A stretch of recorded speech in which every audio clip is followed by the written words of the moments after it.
You're looking at brand new Globe Life Field in Arlington, Texas, as it is game one of a home-and-home series between the San Diego Padres and the Texas Rangers.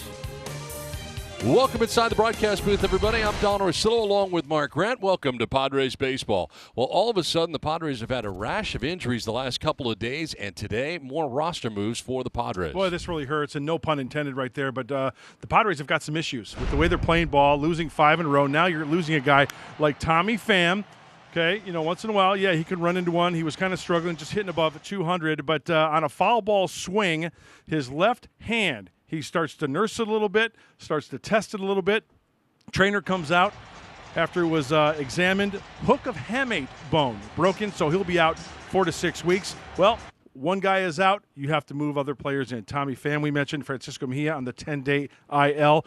Ty France recalled. Yeah, you can plug him in different places. He's got some pop in his bat. He can run into one. And, of course, Luis Torrens. A lot of promising facts about Luis Torrens. The Rule 5 kid, now back at the big league level, does really well behind the plate, and he's got a little pop in his bat as well, Donnie.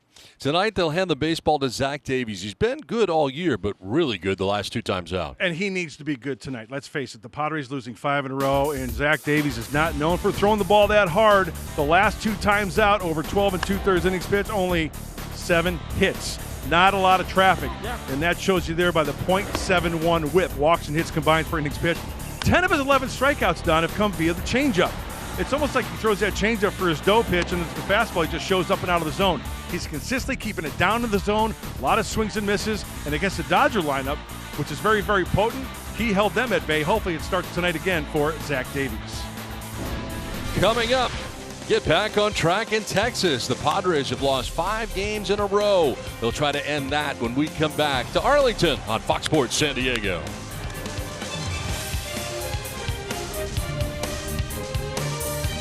San Diego presents Padres Baseball, brought to you by BMW. See a San Diego County BMW Center today for exceptional offers or visit stcountybmw.com.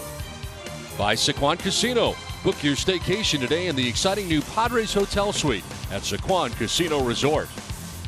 By Chick-fil-A. If the Padres turn a double play, you win a free breakfast entree at Chick-fil-A tomorrow. Open your Chick-fil-A app before the game ends to claim the free reward. And by your San Diego County Ford dealers. Ford is built for San Diego. See your San Diego County Ford dealer today.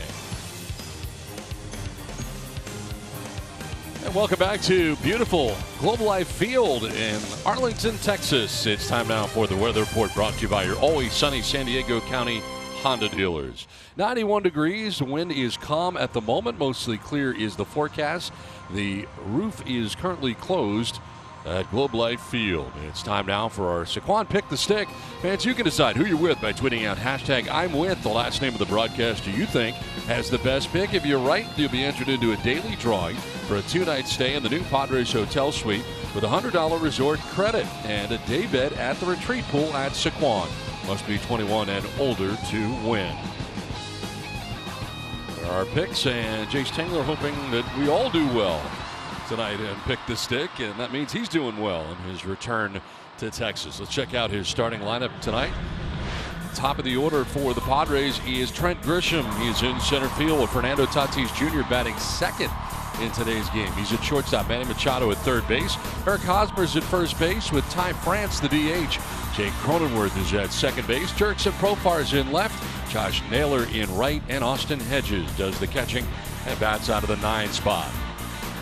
A former Padre on the mound tonight for the Texas Rangers is Jordan Lyles. Signed a 2-year deal with the Rangers, the 29-year-old making his 4th start. And the scouting report on this veteran right here, you walk on the wild side because the walks are up. If you're patient, maybe you can put wild in the zone and out of the zone, because the Padres need to bust out tonight in Texas, Donnie, after the 5-game skid. The fastball really isn't that much. He's got to rely on the curveball, because if the curveball is not working, the fastball is not enough. First pitch of the ball game is going to miss away for ball 1. 228, 4 homers, 7 runs batted in for Trent Grisham. Leadoff spot for San Diego. Well, they tell us that this ballpark is playing pretty big, and it's not like the ballpark in Arlington was, in that ball, it would carry in that place. I mean, it was a home run haven, if you will, and this has just not been the case. You get some big gaps out there, some 410 feet away in right center and left center. So this ballpark is playing pretty big so far in its very young existence. They say with the roof closed and they got the AC working. Remember, the old ballpark was open air. So the AC, they say, is one of the reasons why it's been playing big. And there are the numbers, Don. Globe Life Park, 2010 through 2019, averaging 2.46 home runs a game, 6th highest in Major League Baseball. It's different now. Not been the same in the new building. And they got a roof. 2-2 is in there for strike 3. Grisham knew it. Takes with him the first strikeout for Jordan Lyles. 1 down. Jordan Lyles on the hill, and defensively, Shin-Soo Choo in left. Nick Solak in center. Joey Gallo will be in right. On the infield, Todd Frazier at third base. Isaiah Kiner Falefa, at shortstop. Rugnet Odor at second base. Derek Dietrich at first base. Jose Trevino behind the plate. I apologize to the Kiner Falefa family for the mispronunciation. Yes, they will be calling. First pitch here to Fernando Tatis Jr. is away. The hyphen got me. 300 average even right now for Tatis. The 9 home runs, 21 runs batted in. We saw him in the 3 spot. Looked like that may be the new spot for him to stick for back-to-back days, but Chase Tingler sliding him on up to the 2 spot. And part of this maybe now that Pham is out of the lineup for the Padres and will be for the foreseeable future. I like Junior leading off because if you're going to get any action right out of the get-go, yes, it's going to be at the leadoff spot with the way he swings the bat. And with the lack of offense, you can't rely on the either 1, 2, or 3, wherever you place him after those guys, that they're going to be on base. Now, over the course of the game, he's not going to be leading off every inning. So, therefore, he comes up 4th in the inning, and number 8, 9 hitters are on board. That's going to be his chance to drive in some runs. But I've always liked the guy leading off because it's your chance to really make some noise early, whether it's a walk, whether it's a home run, which he's done, or an extra base hit. I think it's just a lack of the 8 and 9 guys getting on for him. And you look at his home run numbers. He's got 9 home runs. 6 of them are solo shots. It's a telling tale. You're absolutely right. So I think that was the idea in moving him down a little bit. But now he's in the 2 spot. So we'll see how this goes. That's with 1 out. Manny Machado waiting on deck here. Padres in their first ever visit to Globe Life Field. Payoff pitch. And that is in there for strike 3. Freezes him. Back-to-back strikeouts for Jordan Lyles. 2 down.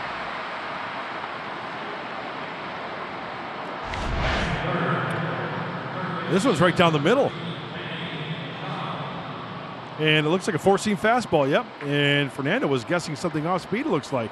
Or maybe out of the zone, but that one snuck up on him. Frozen pizza. 4-seamer right there. And as Don mentioned, 2 strikeouts in a row, both looking. 2 down here in the first inning. It brings up Manny Machado. Bats in the 3 spot for San Diego. Machado's been getting on base. Not a lot of hits lately, though.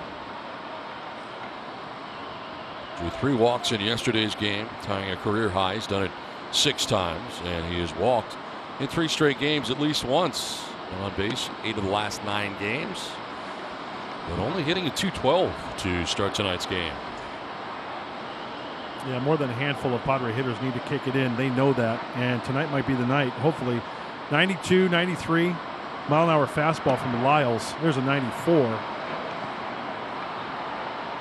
But I think early on for a pitcher, Don, even if you throw 93, 94, which isn't overpowering, if you can hit your spots, have the opposing team prove to you that they can turn it around. And he's swinging 3-0, lifts a fly ball to left field. Shin-Soo Choo over a few steps will make the catch that ends the first inning. Rangers are coming up from Texas. Shin-Soo Choo is going to be leading it off here for the Rangers. So a different look in their uniforms this year as we check out the starting 9. Shin-Soo Choo in left field with Danny Santana, the DH. Todd Frazier, the veteran, at third base. Joey Gallo is in right. Nick Solak is in center field. Rugnet Odor been in Texas a long time now. He's at second base with Derek Dietrich at first base. Isaiah Kiner-Falefa is at shortstop with Jose Trevino doing the catching. On the mound is Zach Davies. If Zach Davies can produce like he did his last 2 starts, he's going to be A-OK. Davies changes Davies. Just keep it going. Opponent's only hitting 195, making his 5th start. Shin-Soo Choo swinging at that first pitch, grounds one to second base, and Cronenworth for the first down here in the bottom of the first inning. Padre defense behind Zach Davies. Let's go to the infield. We first saw Jake Cronenworth with that one. At shortstop, Fernando Tatis Jr. On the corners, Manny Machado at third, Eric Hosmer at first. Behind the plate, sitting like a frog, putting down the signs, Austin Hedges. And in the outfield, left to right, Profar, Grisham, and Naylor for San Diego. One out, it brings up Danny Santana, the DH. One thing already I like, Donnie, about Texas here, this view. What's that? You want the view right over the top. You want to take a guess? Yeah, it's right down the middle. Yes, I like that. Yeah, it's not off to one side or anything. The camera angle is right above the pitcher. You got a straight-on shot from the pitcher to home plate. Fly ball hit well to right center field. Back goes Grisham onto the dirt of the track. Makes the catch in front of the wall. They gave it a ride out there to deep right center. We told you the gaps here. They're far away. And fortunately for the Padres, they're far away. 2 down. Kind of hard to tell how that ball sounded off the bat of Santana. Let's take a look. It's a 2-seam fastball. It's got a little bit of run to it, and he was out front just a little bit. So avoiding the sweet spot just a tad, just a little bit. And you're thinking it's got a chance. You know, a lot of angles out there in this outfield, and Grisham catches it just shy of the wall. So you got 407 to straightaway center, but to the alleys, 410 right center and left center. Here's Todd Frazier, 317, 2 homers and 15 runs batted in. Well-traveled veteran these days, finds himself in Texas now.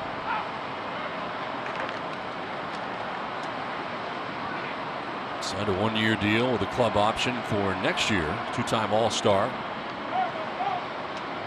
18-plus home runs in 8 straight years.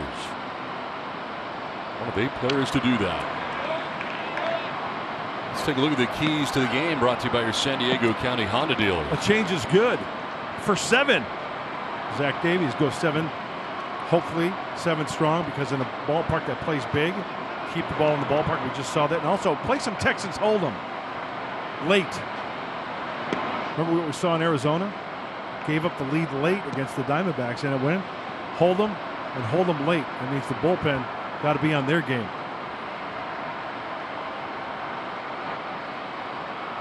1-2 pitch, and Frazier grounds it foul outside of third.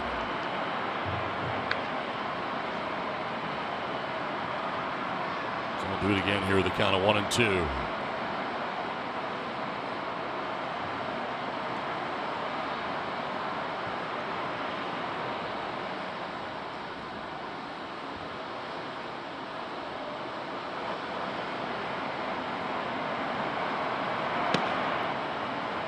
Away, and it is 2-2 now to Frazier. Okay, breaking ball away. Does he set him up for the old changeup? We talked about Zach's last 2 starts in our game open. Combined 171 pitches, 78 changeups. He gets a piece of Hedges on the foul tip.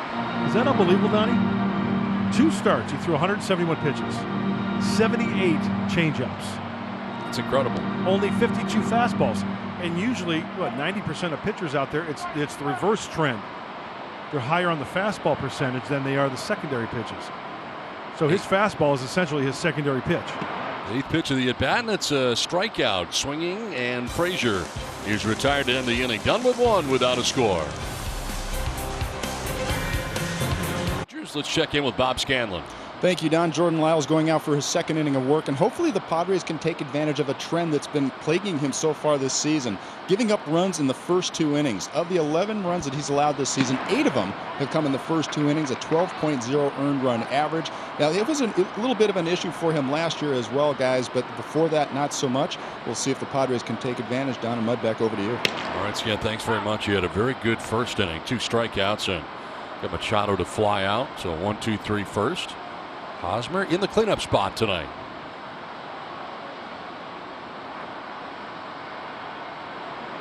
Swings at the 1-1 and sends it foul off to the left out of play. Yeah, there are always those pitchers over the course of history of baseball to where if you don't get them the first couple innings, next thing you know, they're going into the 7th. I mean, complete games have gone by the wayside these days. But, you know, back in the day, if that were to happen, when a pitcher is traditionally known to give it up early, I tell you what, you get past that 1 point, and he's into the 8th. He's found that groove. He's found that release point. Very few base runners. 20th pitch for Lyles of his outing, and he put a wrinkle in it, and it's a full count now. Hosmer, France, and Cronenworth expected to bat here in the inning for San Diego.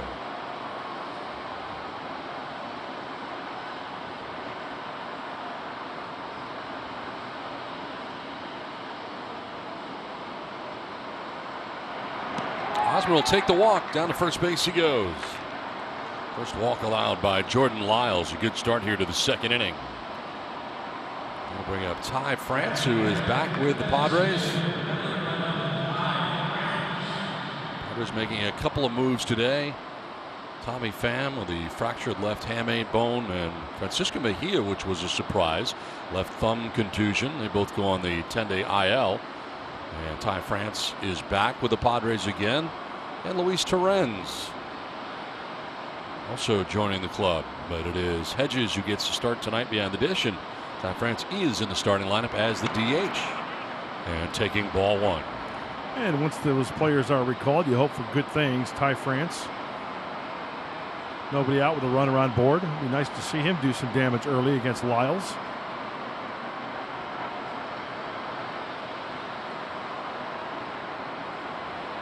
To Ty France. Bouncing in and nicely blocked there by Trevino.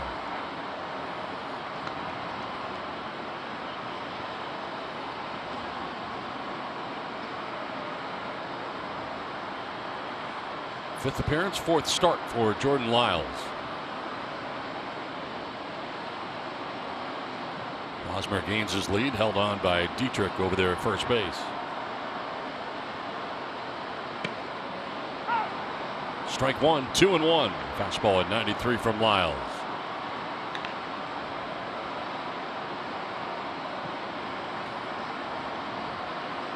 1-2-3 first inning, but he walks Hosmer to begin things here in the second inning. Here's pitch 25. And that is up and in. Fastball's been a little all over the place. 3-1. Yeah, and he just bought a fastball to look for right here. Ty France has not been effective with the curveball, so you just spit on that one. Hey, if he throws a 3-1, a curveball here for a strike, tip your cap to him. If it's a hanger, yeah, you can adjust and then go to hacking. But you're almost sitting on a fastball right here. Got to be. 4th straight 3-ball count for Padres batters. So they have been working the count here against Lyles. It's worked to their advantage as Hosmer walks to begin the inning. We'll see what Ty France can do here on a 3-1 pitch. Oh! Takes it, and it's right there, middle in. How do you take a 3-1 fastball middle in?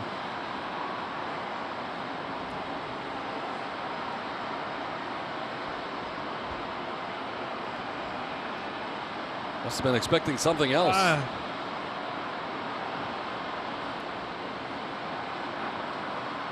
Payoff pitch coming up here to Ty France. First, another throw over. Hosmer's lead was not large. This crosses over to get back to the bag.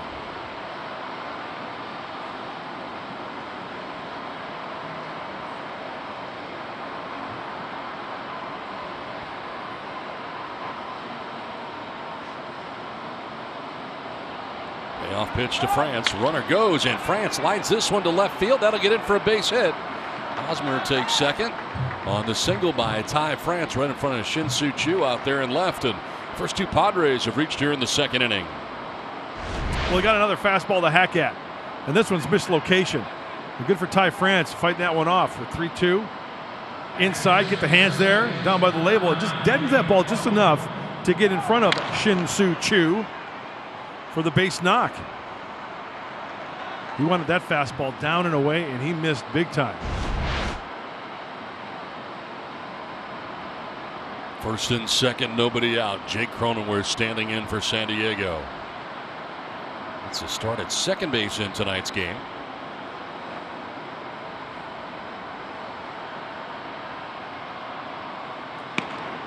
Starts him with a fastball, and that's up. Four-seamer has been rising on Jordan Lyles and out of the strike zone for the most part. Remember when Jordan Lyles came up to the big leagues? He was like a sinker ball guy. Got ground balls galore. Now he's gone more four-seam and curveball. Fastball's up, curveball's down. In the air, down the left field line. Shin-Soo Choo headed over towards the corner. And that ball is going to land fair. It kicks away. Nasty ricochet as coming around is Hosmer to score. To third goes France on a double by Jake Cronenworth. And the Padres strike first on top 1-0. So Shin-Soo Choo couldn't get it. Then the ricochet by him was nasty. And the Padres score first. This ball slicing off the bat, and Shin-Soo Choo kind of gives up on it. And if you look at that 329 marker down there, it kind of angles out, and that's where the ball hit, enabling that ball to go back out to where he was actually playing.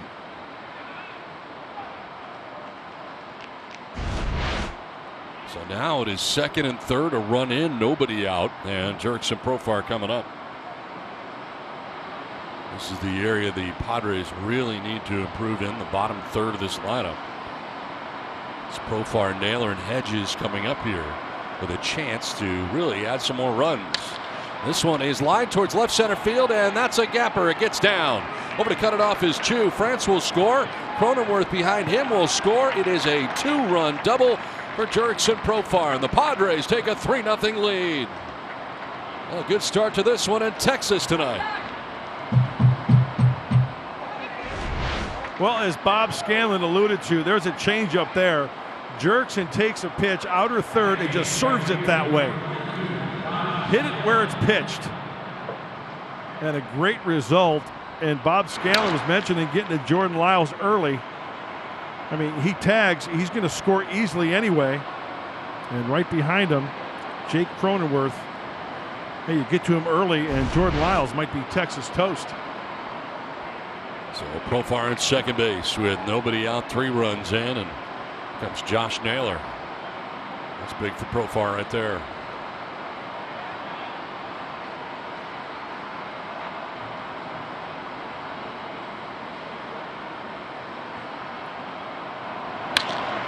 This one is sent to center field. That's in for a base hit.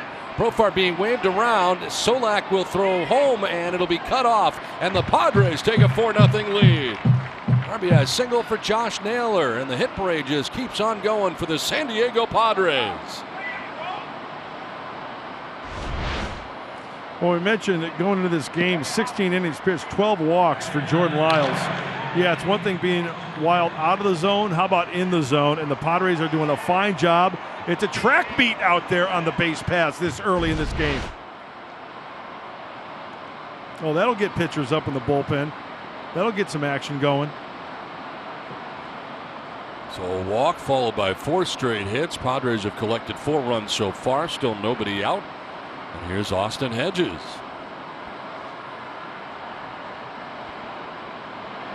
Showing bunt and almost got hit in the chest. Able to twist away at the last second.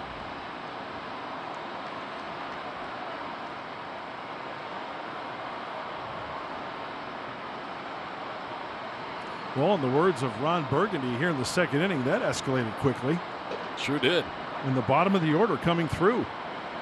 Showing bunt again, dropping it down the third baseline. Throw will go to first and off the mark, but off the bag is Dietrich to apply the tag, and that's the first out. As Miller takes second base, it'll be a sacrifice.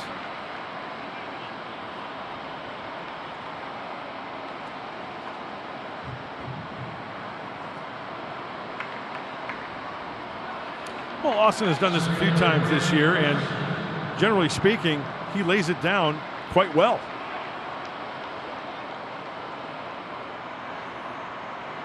So now you turn over the lineup. One out. You've got a runner at second base. No double play in order.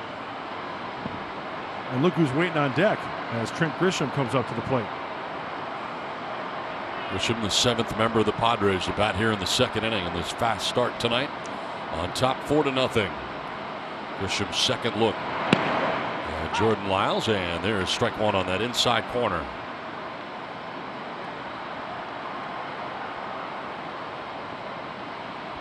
Grisham, a strikeout victim in the 1st inning, and there is Tatis waiting on deck.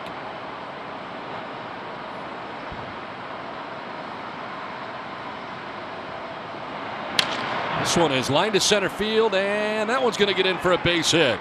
Coming around from second base is Naylor. The throw is cut off, and the Padres have a 5-0 lead. Trent Grisham drives in a run. All San Diego so far in this one. They've got to Lyles for 5 runs here in the 2nd inning so far. Wow, this is unbelievable. Padres, talk about coming out of a funk right now. Everybody's getting into the act. Except for, the 1st inning, 1, 2, 3. Now, everybody's doing something. It's time for Fernando Tatis Jr. to get into the act as well.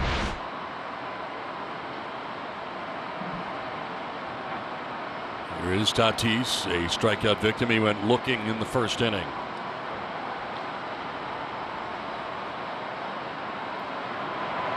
Breaking ball hit on the ground is short. The second for one on to first. No.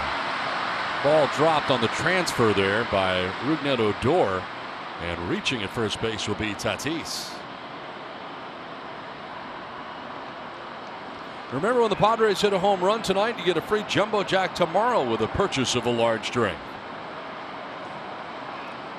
9th member of the Padres to bat here in the top of the 2nd inning will be Manny Machado. So Tatis reaches on the fielder's choice as they erase Trent Grisham at second base on the 6-4 force out.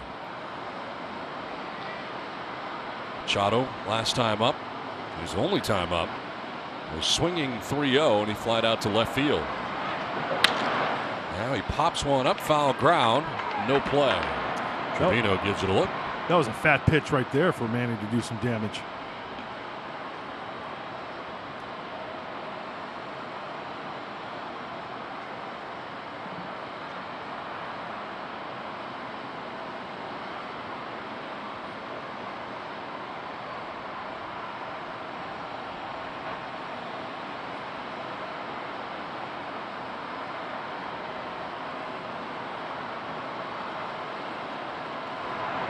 Bouncing in, blocked, and a throw to first base. It is in time.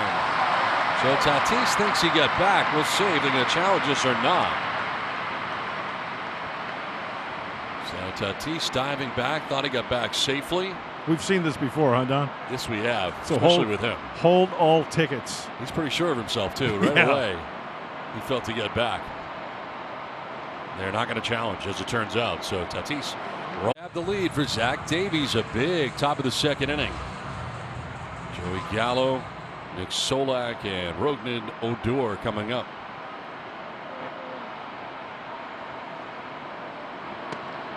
Well, it is low from Davies for ball 1. And Joey Gallo's got some serious power. Longest average home run distance since 2015, 416 feet. Yeah, it's pretty much all or nothing with Joey Gallo. One-dimensional, you say? Yep. He's got 5 home runs this year. First 19 games of the year, only hitting at .203. What do they say? He's one of those 3 true outcome guys, right? Strikeout, home run, walk. Pretty much it.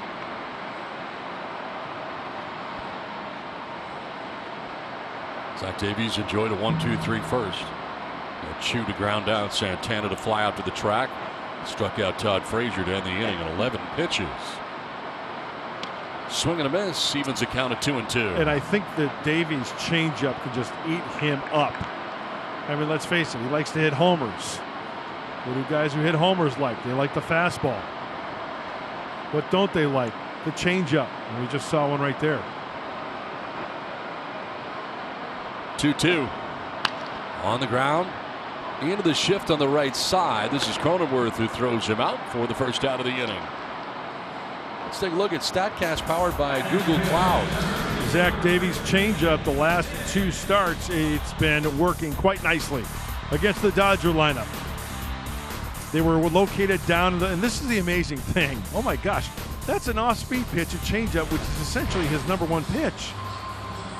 He didn't throw one above the knees, maybe one baseball width.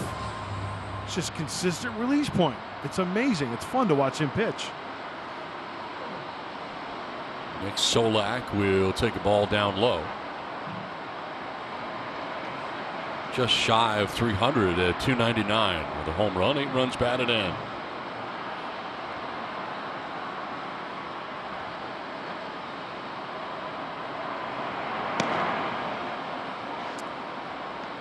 Changeup usage, Donnie. Highest percentage in the major leagues. Zach Davies is #3.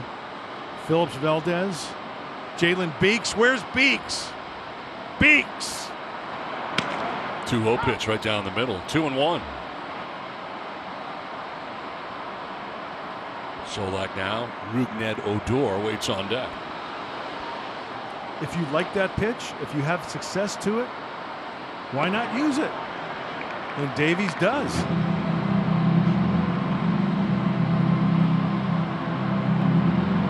Time this season, the Padres have scored 5+ runs in an inning. Most were 6 runs on July 30th at San Francisco. That was in the bottom of the 10th. That's ball 4 in the dirt. So 1-out walk for Nick Solak. First base runner to reach against Zach Davies in tonight's outing. And Rougned Odor coming up. Well, here's a guy who's been struggling at the plate. Odor. 151 on the year. I mean, if you don't get a strikeout would be nice. But a weak ground ball, even better, with a chance to turn 2. With a home run yesterday. His first since July 28th.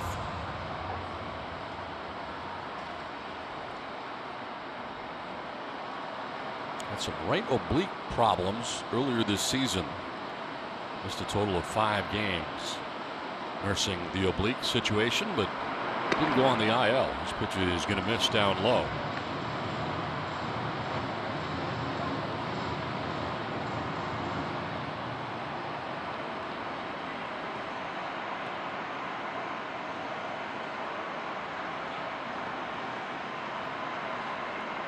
Hitting at just 151, batting out of the 6th spot in the Texas order, and fouls this one back to the screen.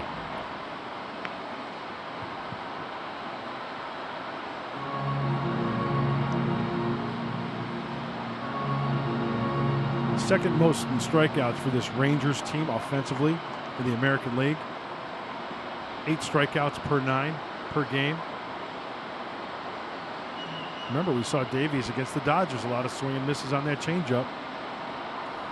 And it's worth reiterating, 11 of the last 12 strikeouts via the changeup for Zach. Longer.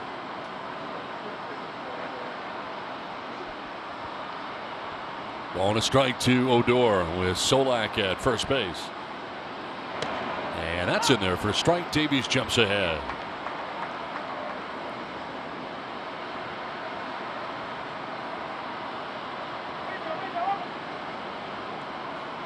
Like the old Rangers logo they have on the unis this year. I like the new script across the chest. I really do.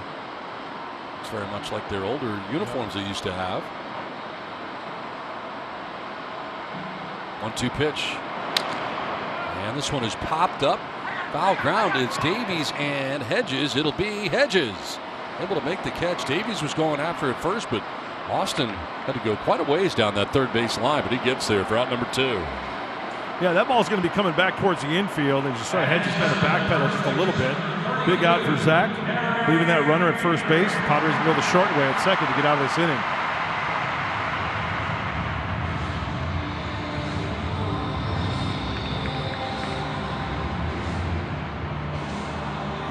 So 2 outs and a runner at first. Derek Dietrich stands in.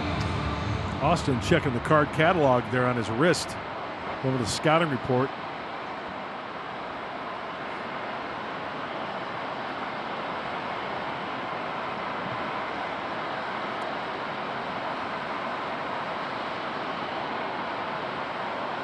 By the way, did I just date myself by saying card catalog? Kids I think watching, so. I don't even know what that is. Kids watching have no idea what I just said. I don't know what it is. You know what a card catalog is? I don't. No. You didn't go to the library as a kid? I check out a book? I did, I guess, yeah. You look it up by title and author, and you go to the card catalog. It's just a big, long drawer of little index cards. Yeah, I know what those are. And then you find out the author of the book, and it had a code to it, and then you would go to that part of the library where the books were stacked. All the information on each book was in the card catalog. And it looks similar to what Austin Hedges has. Yes. That's the point you're trying to make? That's exactly right. Awesome. Okay. Ball and a strike here to Derek Dietrich with Solak at first. 2 down here in the Texas second inning. You know, along with electronic strike zones, which I'm a fan of, I believe, because you know, like how the quarterbacks have it in their helmet with the coach, they can communicate. I believe sometime in the near future, pitchers will have communication to where they can just whisper, and that will alleviate a lot of sign giving and cross-ups and stuff like that. So what do you do about the proximity of the catcher to the hitter who could hear him? I mean, whispering is one thing, but I mean, even a whisper you would hear. The pitcher can do all the talking, and the catcher just say yes or no. 1-2 pitch is going to miss outside.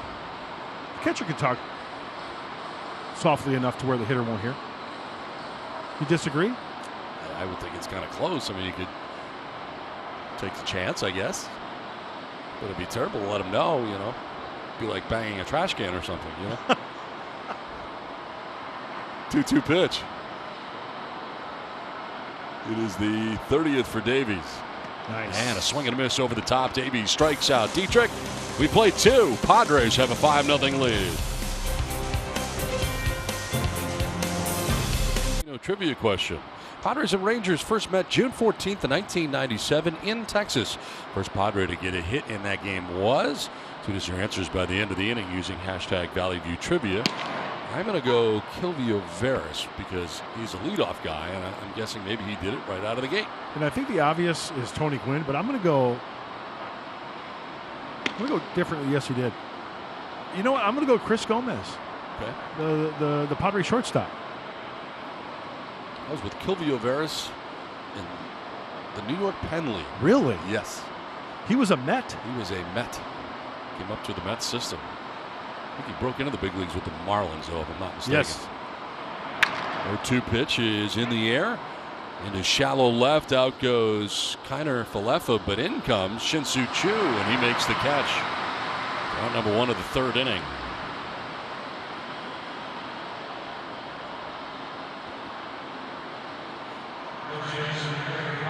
That'll bring up Eric Hosmer. Walked and scored. The walk got it all started in the 2nd inning against Lyles. Padres would score 5 times in that inning. Be nice to at least score one more in this inning. Just to have Jordan Lyles go, oh, really? Come on. After the 5 spot last inning for the Padres.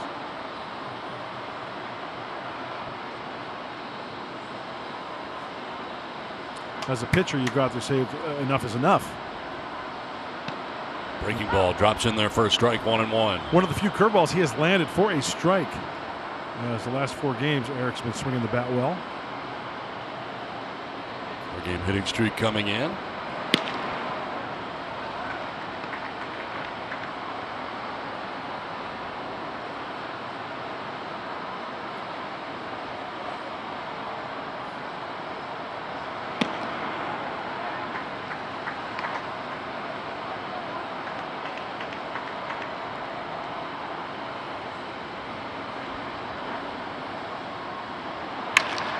Hit sharply by the first baseman Dietrich and into right field.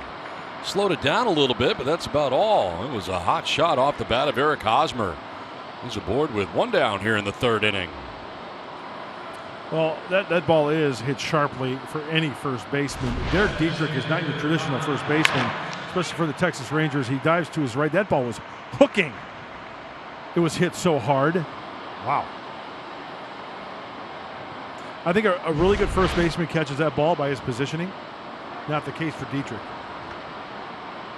That is the 6th hit for the Padres in this one already. And here is Ty France. Curveball again, and that one in there for strike one. Okay, landing it early is very, very key for Lyles. Using it to get ahead. Ty France singled and scored a run in the 2nd inning.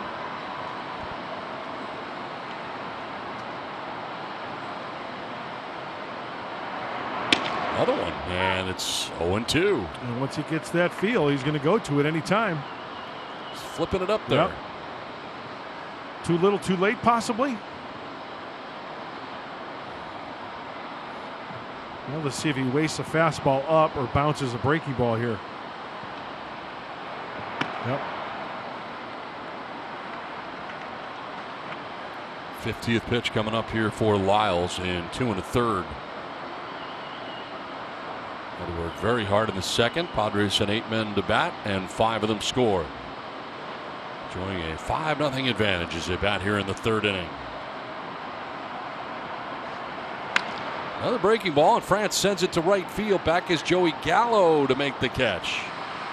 2 down in the 3rd inning as Hosmer gets back to first. Time now for the Geico Make It Easy plays. Talk about the hits the Padres have had this evening. Fastball 87, or a little breaking ball there. 87 right down the middle. 87 right down the middle, a changeup. Right down the middle, no movement at all at 92. So 2 changeups. There's another changeup at 87. And yeah, when the pitcher takes off his hat and wipes his brow and has that little smirk on his face, things are not going well. It's not a mystery in that 2nd inning. 2 outs, Hosmer at first, and here's Jake Cronenworth. Another curveball, starts him with it for strike one. Remember, that was a perfect example of what I mentioned earlier about Lyles being wild in the zone. He could be a wild out of the zone too, hence the walks. And hopefully wild in the zone plays well for Jake Cronenworth.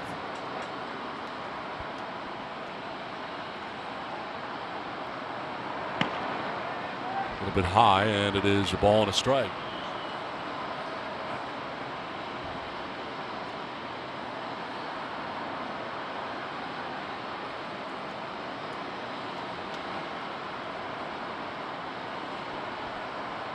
One, and that's going to be a strike, a fastball on the inner edge. Cronenworth's double would drive in a run.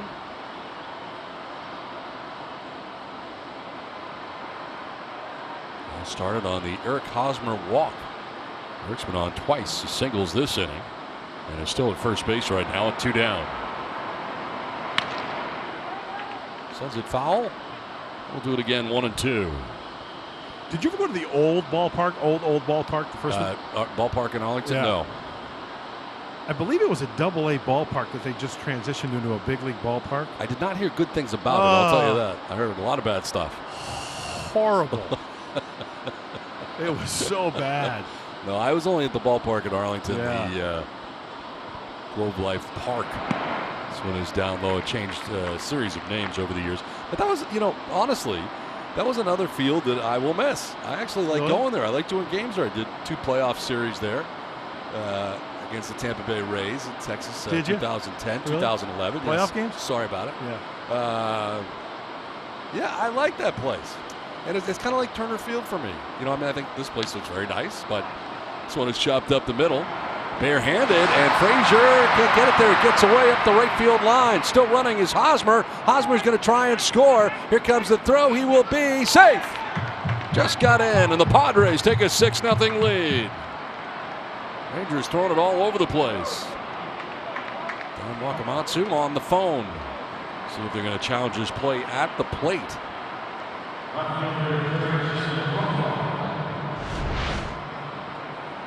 Well, going with the bare hand, which isn't a bad play. Oh, I tell you, that's got to be E1, don't you think, on Dietrich? E3. Yes. E3, rather? And then sliding toward, nice slide by Eric. Going on the foul side of home plate. Yeah, that ball was very catchable at first base for Dietrich.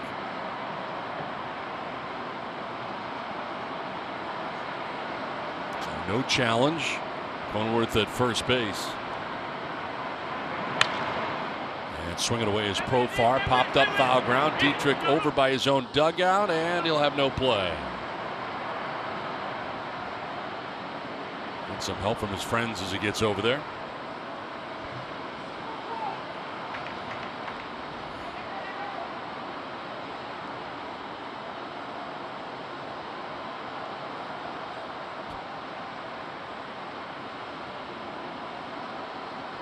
Hard holding back the smiles in the Padre dugout. I don't think he's trying to, though, really. The 0-1 pitch coming up.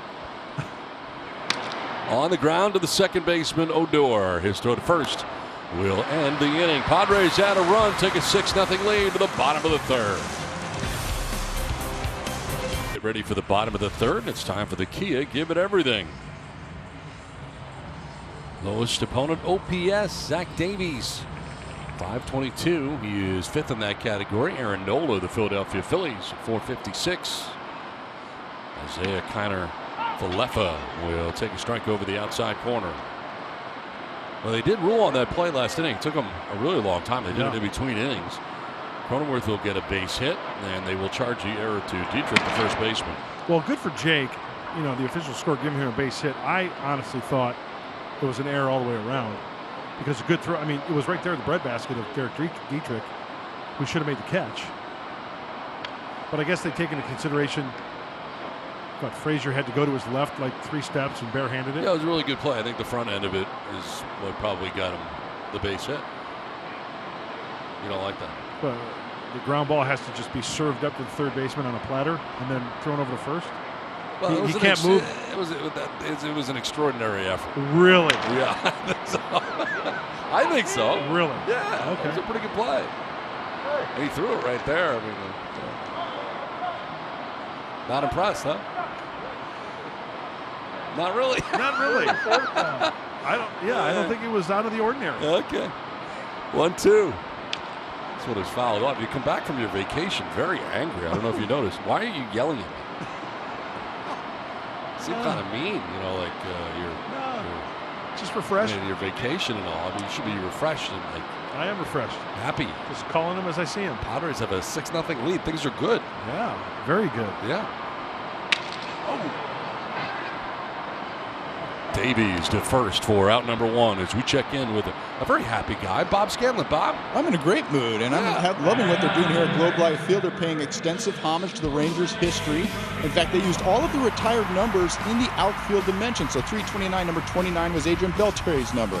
Nolan Ryan, the Ryan Express, number 34, 334 to left field. 372, that was the first year at Texas that they had a winning season at Arlington. 410, number 10, the retired number for Michael Young.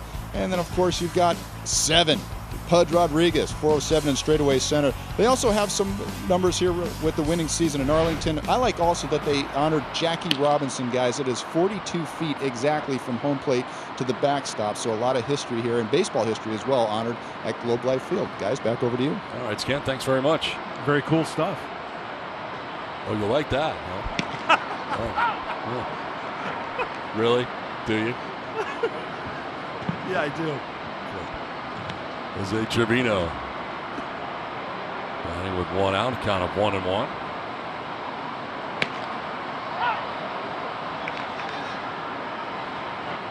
The one thing I will not miss about the old ballpark, remember how windy and hot it got there? Yes. Oh. Gross. My Moss, by the time we were ready to recap the game, was usually in tough shape. Disgusting. Yeah, pretty gross. Did you like straight up moss too? Like, like all, you know, it's not good. I don't have a lot of hair. Did you used to do the games with the windows closed? No. Line down the left field line. It is a foul ball. Oh, that was very close.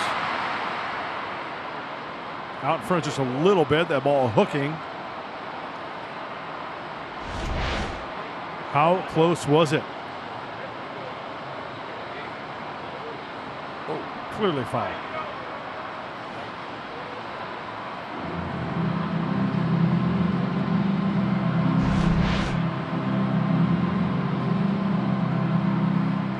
One down here in the third inning. Trevino now, top of the order, Shin-Soo Choo waiting on deck. Swing and a miss, and Davies picks up strikeout number 3. 2 down here in the third inning.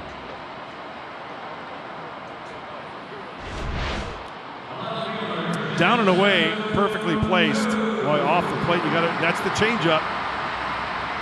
You know, we talk about guys locating the fastball. Zach Davies has a great ability locating that changeup where he wants it, and he displayed it right there.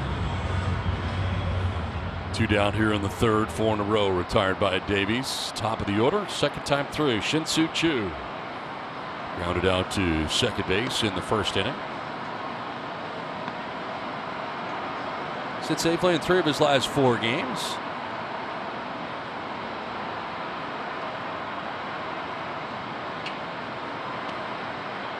He gets hit a lot. He's been hit by a pitch 151 times in his career. 70 with Texas. He's tied with Anthony Rizzo among active players in hit by pitches. Out to center field where Trent Grisham is there to make the catch that ends the third. To the fourth we go. 6-0 San Diego. To answer our Valley View Casino trivia question, Padres and Rangers first met June 14th of '97 in Texas. First Padre to get a hit in that game was Chris Gomez. You're right, Mudley. Single in the third inning. Yeah, I kind of went reverse psychology on that one. Yep. Gomi. Have you met Chris? I have. Good egg. Yeah. Really good guy. Solid shortstop. He was on that 98 team, of course, traded from the Tigers. He came back when they honored that team. Yep. In 2018. Yep. We had him on. Right side, and Odor will throw out Josh Naylor for the first out here in the fourth inning. I believe Chris was a Long Beach guy, Long Beach State. Same place that Troy Tulowitzki went. Anyway, I love Chris Gomez. One out in the fourth inning, Austin Hedges. Did Giambi go there too? He did.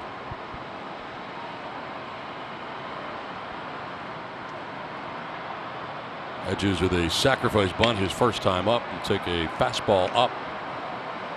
Jordan Lyles has settled down here a little bit after a very good first inning. 1-2-3 first. Gave up 5 runs in the second, a run in the third. There's one out here in the fourth inning. I like how the Padres scored just that single run in the third inning to make it 6-0.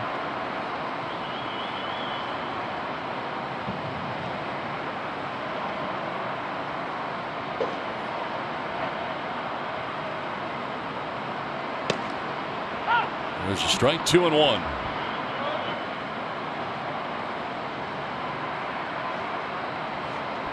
He's definitely thrown more breaky balls. Jordan Lyles. This one is in the air to deep left center field. Back goes the center fielder Solak onto the track at the wall. Ball is gone. A home run. Austin Hedges gets his second of the year, and the Padres take a 7-0 lead. Austin Hedges takes one deep.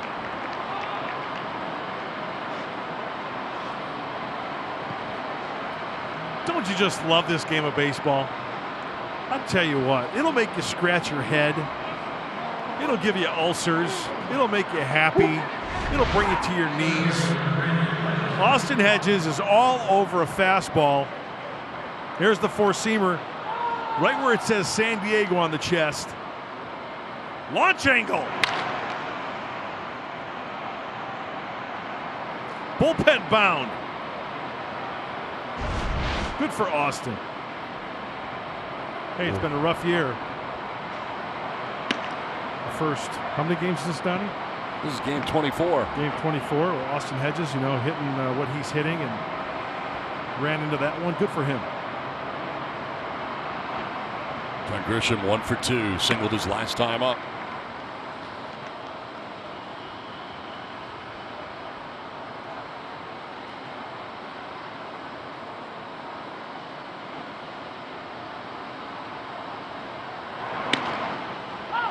High strike call, and it's 2-1.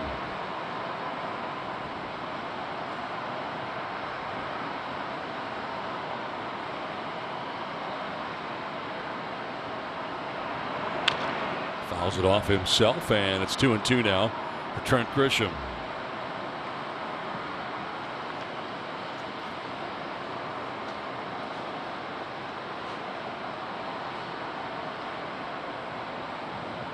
Jordan Lyles, a Padre, 2017, 2018. In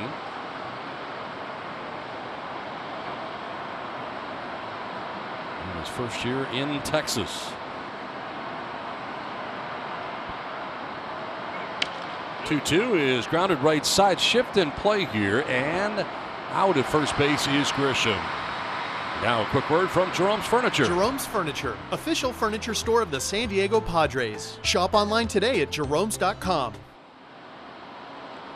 Action in the pen for the Rangers. They had action earlier.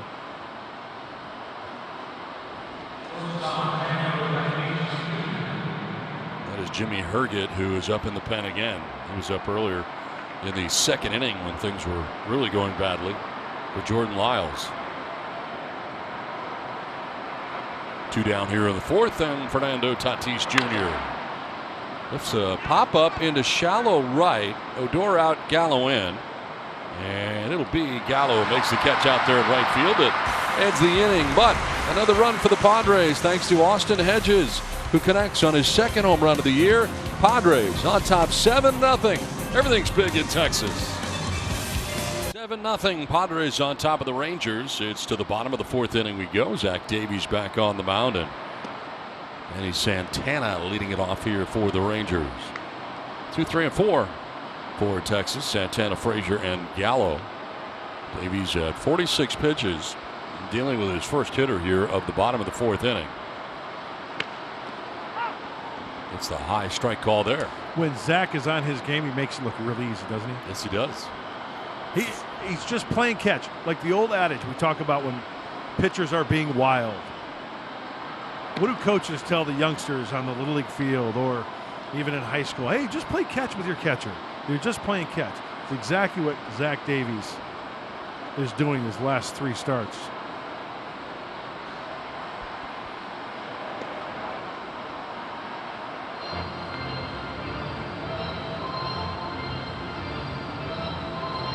Behind Santana, leadoff hitter. Hit one of the warning track in the first inning, but Trent Grisham was back there to make the catch. There's strike 2. That 87 looks like 107.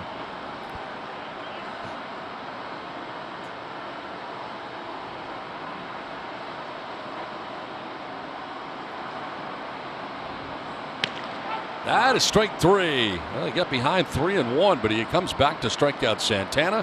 4th strikeout for Zach Davies. Has 1 in each inning so far. Wow, he froze him. 87-mile-an-hour fastball, 88 inner half. Oye, como va to Santana. Frozen pizza. 1 out here in the 4th inning. It brings up Todd Frazier. Frazier struck out swinging in the first inning. He's 0 for 1.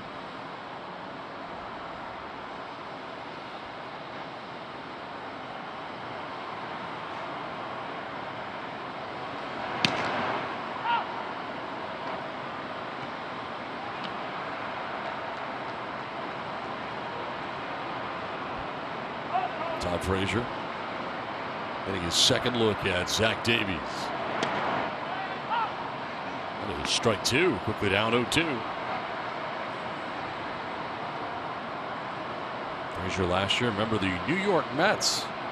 He's there for 2 seasons, also the New York Yankees in 2017. Prior to that, White Sox. And the majority of his big league career spent in Cincinnati with the Reds. So he broke into the big leagues. Has been in the big league since 2011. 1-2 pitch. You know, one of my favorite Todd Frazier moments is What's that? it's when he wasn't even a big leaguer. It's when he won the Little League World Series with his team from New Jersey. And they were honored at Yankee Stadium, and he went out and he stood next to Derek Jeter at shortstop as a 12-year-old. I thought that was really, really cool. Into the shift left side, and over there is Machado. 2 down in the inning as we check back in with Happy Bob Scanlon. Well, you know, guys, we talk about the changeup a lot with Zach Davies, and it's certainly an important weapon, but he does a great job of establishing the fastball early in the game to be able to set up that changeup. In fact, of the first 9 batters that he faced tonight, 8 of them were fastball first pitches, and he didn't throw a first pitch strike all the time. He threw a ball 5 of those times, but he followed it up with another fastball. Zach Davies is one of the best at understanding how to work batters back and forth. He's established that fastball, and you can see, guys, some of these batters actually looking for changeups, and he's getting the fastball by him. Great job at reading batters. Zach Davies, one of the best. Guys, back over to you. All right, Scan, thanks very much. 2 down here in the 4th inning. We'll keep an eye on that. Yeah, you know what, Scan? I mentioned it last time he pitched, and I don't know if this is by design. I haven't really had a chance to talk to Zach Davies, but if guys are good with placing the fastball where they want, especially the secondary pitch like the changeup, does he purposely throw a fastball for a ball? Now, I've always been a proponent of 2 of the first 3 pitches over for a strike. I think you're in the driver's seat as a pitcher. But if you have the ability to throw a baseball off the plate just a little bit for a ball and then bounce back with your secondary pitches, I tell you what, you got the hitters just eating right out of your hand. But I would agree with you, and I think he is one of the best at doing that, and I think that's what allows him to be able to live on the corners, is that he is not afraid to pitch behind in the count, and he's great at using the hitter's aggressiveness when they think they're in the king position, and he uses it against them, and he says, no, you're not. Here comes a changeup, and he gets him out front. But he is not afraid to use his fastball, even though he's been changeup heavy a lot this year. He knows that if he's not establishing that fastball at some point, those guys will sit changeup, and it'll be a whole different story. He's just super smart out there. And I'm amazed at how, and we showed it just earlier, how effective he has thrown that changeup where he wants to down the zone. It's unbelievable. I was looking at a chart today against left-hand batters, Mud, and of all the changeups he had thrown, I only counted 6 that were a little bit above the knees. You are great. He's a master at keeping that pitch down. And that ball is down and in, and it's ball 4. It is the second walk allowed by Davies, and this one comes with 2 down here in the 4th inning.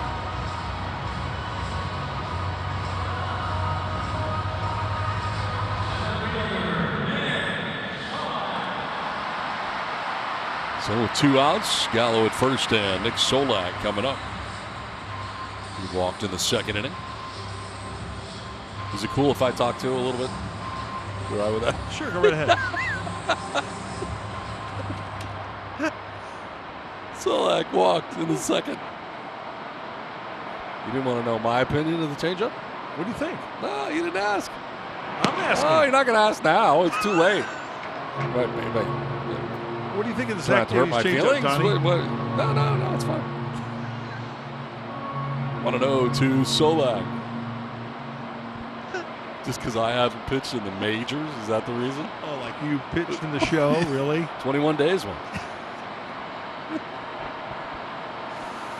1-0 to Solak. Slowly rolled, and it will stay foul. What position did you play, Donnie, when you were playing as an amateur? I was all over. Second base, shortstop. Sorry about it. It's all right.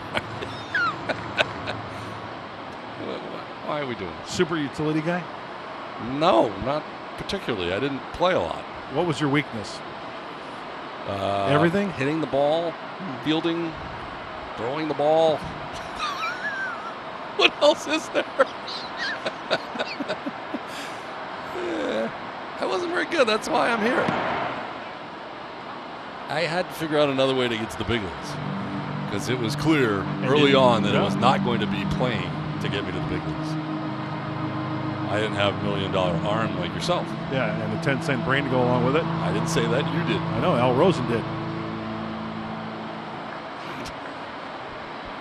2-1 the count here to Nick Solak. This is lined into left field for a base hit. It was the first hit of the night for the Rangers. And it's Nick Solak with 2 down here, and all of a sudden the Rangers have runners at first and second. Walk and a single. They're not going to get away with too many of these. That's a changeup. Remember Bob was talking about how pitches are down. Look at that one. That's like belt buckle high. Easier for a hitter to recognize, stay back a little bit more, and then rifle it to the pull side. Generally speaking, Zach Davies is going to throw that ball down out of the zone. And you know what? On a hanging pitch like that, if you give up a single, I'll take that rather than an extra base hit or even a home run. 2 on, 2 down. Rougned Odor fouled out to the catcher in the second. And Austin Hedges, who made the catch, getting his second look at Zach Davies. See if he starts him off soft here with a runner in scoring position.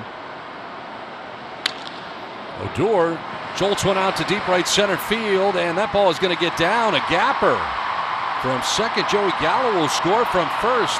Solak will score. It's a 2-run double to the gap in right center for Rougned Odor, and the Rangers are on the board. It's now 7-2 San Diego. First pitch fastball, and it leaked up outer half. Look on contact there on pitch cast. He got extended outer half out in front. And Odor, who's been really struggling this year, as we mentioned, going into this game, 151. With the 2 outs, they're off with the crack of the bat, and the Rangers are on the board.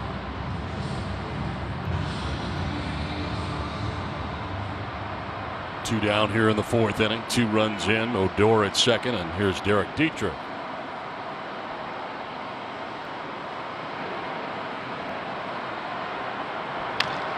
Taps it foul by the on deck circle.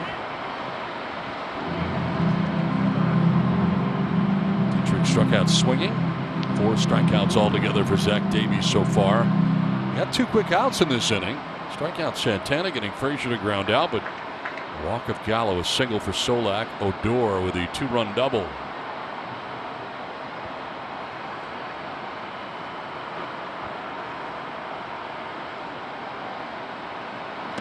Swing and a miss for strike 2. Over the top of that. Another changeup. Yeah, the walk very uncharacteristic of Zach after the 2 outs there, resulting in a run from Gallo. What really hurts about that is, as we mentioned, it's pretty much all or nothing. You give him a chance to hit, chance there he's going to get himself out. 25th pitch of this inning coming up here for Davies. Had to work hard here in the 4th inning.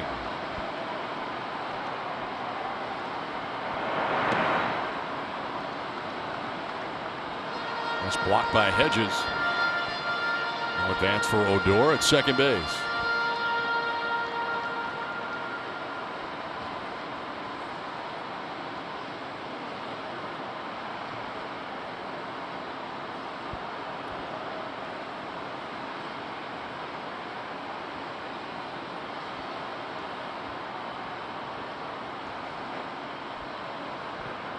One-two pitch. And a swing and a miss. Back to it to strike him out on the changeup. 2 runs for the Rangers. It is 7-2 San Diego.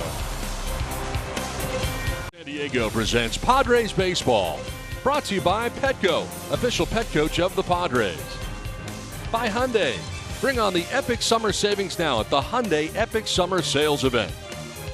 And by Land Care Logic, innovations in landscaping. Back in Arlington, Texas, the new home of the Texas Rangers. 7-2. Padres have the lead as we head to the top of the 5th inning, and Jimmy Herget comes into the game for the Rangers. Well, the 7th game for the right-hander. Opponent's hitting .250 off of him. And when you look at his repertoire, it's pretty heavy on the slider. Slider and the 4-seamer. Throws a 2-seamer and also a changeup. Kind of a herky-jerky short armor from the right side. Worked the scoreless 8th inning yesterday. Walked 1.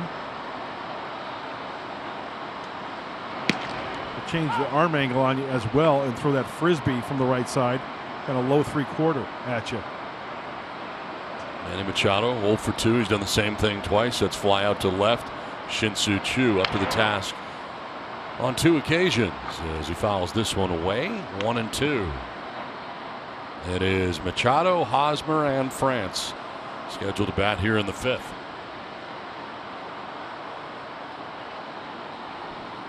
It's now a 5-run lead for the Padres. Texas getting 2 back in their half of the 4th inning. Grounded, foul outside of third.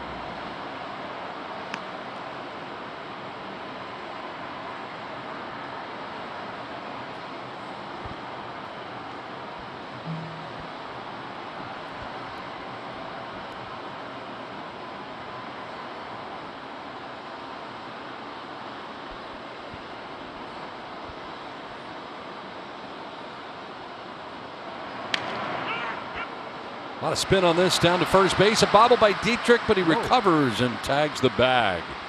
Been a bit of an adventure down there at first base for Dietrich so far. But able to make that play. Had time to get over there. And Machado's out number 1 of the 5th inning. Yeah, he's checking out the play on the big board there. Can't find the handle. No panic, bare hand, and then he'll just take it himself. Whoa. Hey now.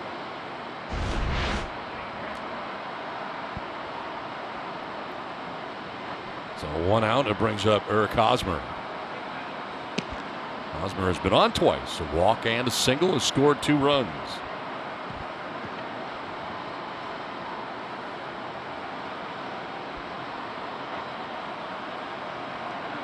Okay, can I mention something to you? Sure. This uniform that the Padres are wearing tonight, yes, it's my favorite combination on the road. I love the brown top with the sand pants. I like it too. I really do. It's my fave. And apparently it's good luck. So far so good. Yeah. Wore the pinstripes all 3 games in Arizona. 2-1 pitch. To first, Dietrich again, this time a little easier. Will tag the bag himself. And he's handled the first 2 outs here of the 5th inning. Berge was over there just in case, but didn't need him. And it's 3 unassisted again. For the 2nd time this inning. That'll take us to Ty France. Ty in his return to the Padres has singled to left and flied out to right, 1 for 2. As he bats for the 3rd time here in the 5th inning.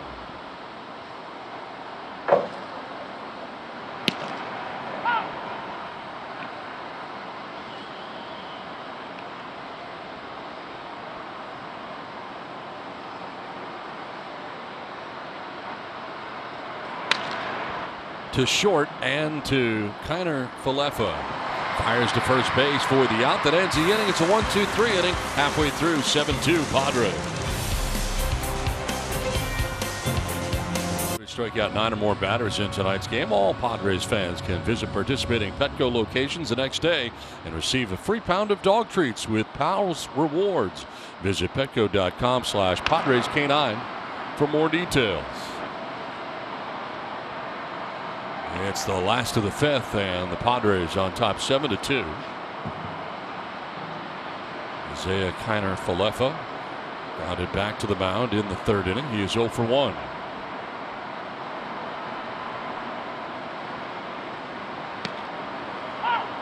Nicely painted on that outside corner.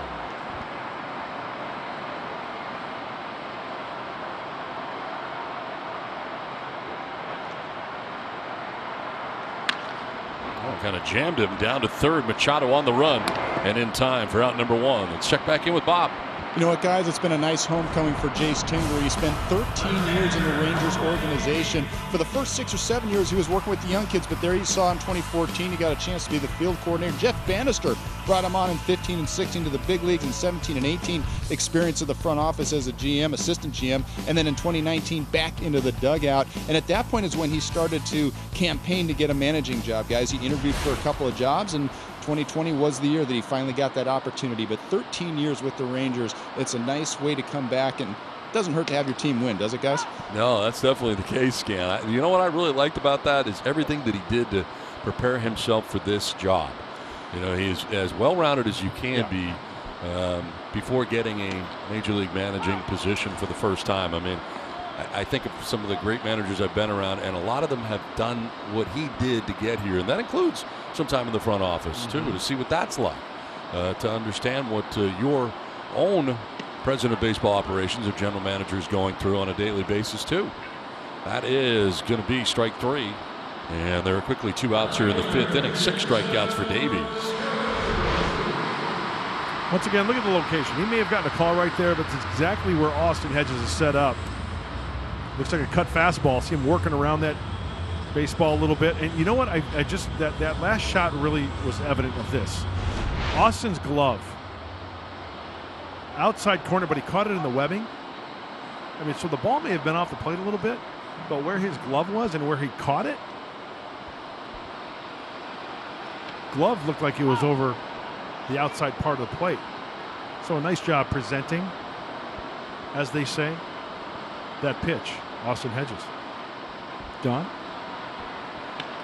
Shin-Soo Choo takes strike 2, and it's 0-2. Next pitch would be the 80th of the evening for Zach Davies.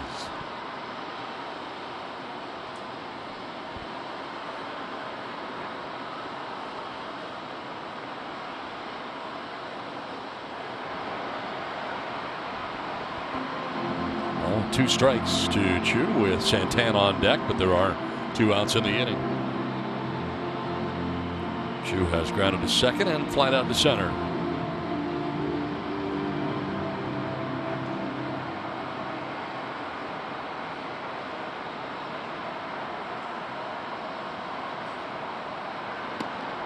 Almost got hit again. We're talking about how many times he's been hit.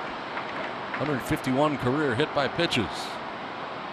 Breakdown for Davies at this point of the game.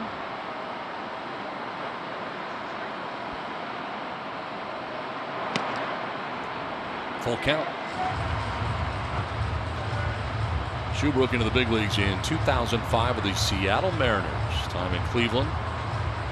Most of his career spent in Cleveland. Cincinnati. This is now year 7 in Texas. He's had a nice career. Yes, he has.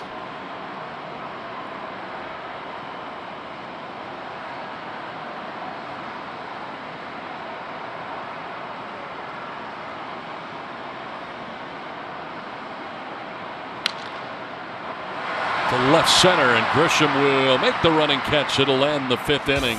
To the 6th we go. 7-2 San Diego. Padres have the lead over the Rangers. Into the 6th inning we go.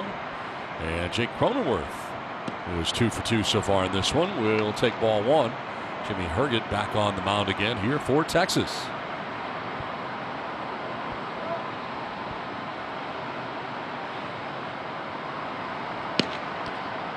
Pitch inside, and it is 2-0. Cronenworth, Profar, and Naylor will be along here in the 6th inning for the Padres. Call that 3/4. Oh, yeah. I like that. You know what? He's kind of deceptive, too, because he's got that herky-jerky delivery a little bit, and he'll change the arm angles. See how quickly he is? Bam! Out in front. Short armor. It's different. It is different. He seems like one of those guys that can, in the middle innings, if you need to chew up some innings like this particular game. Kind of sneaky fast, too, at 94. Well, Pierce Johnson in the pen right now has been warming up for the Padres. This is an area that the Padres had trouble with in Arizona. Had some leads late, but did not hold the lead. And right now on top 7-2 as he gets ready. Zach Davies at this point of the game through the first 5 has thrown 83 pitches. Cronenworth is on for the 3rd time in this game with a leadoff walk. And here is Jurickson Profar.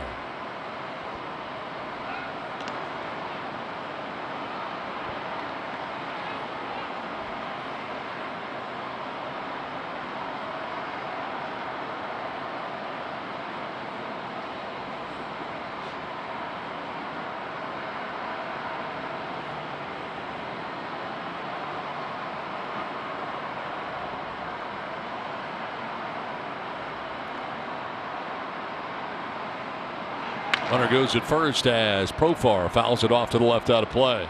Time for the top tier play presented by Arco. Back in the 2nd inning, Jurickson Profar with a 2-run double.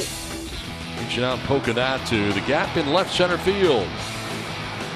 He would end up at second base, scoring France and Cronenworth.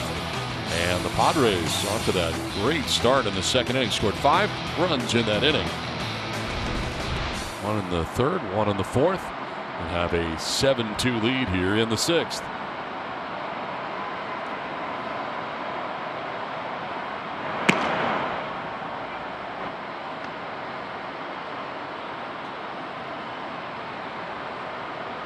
Long look down at Glenn Hoffman in the third base coach's box.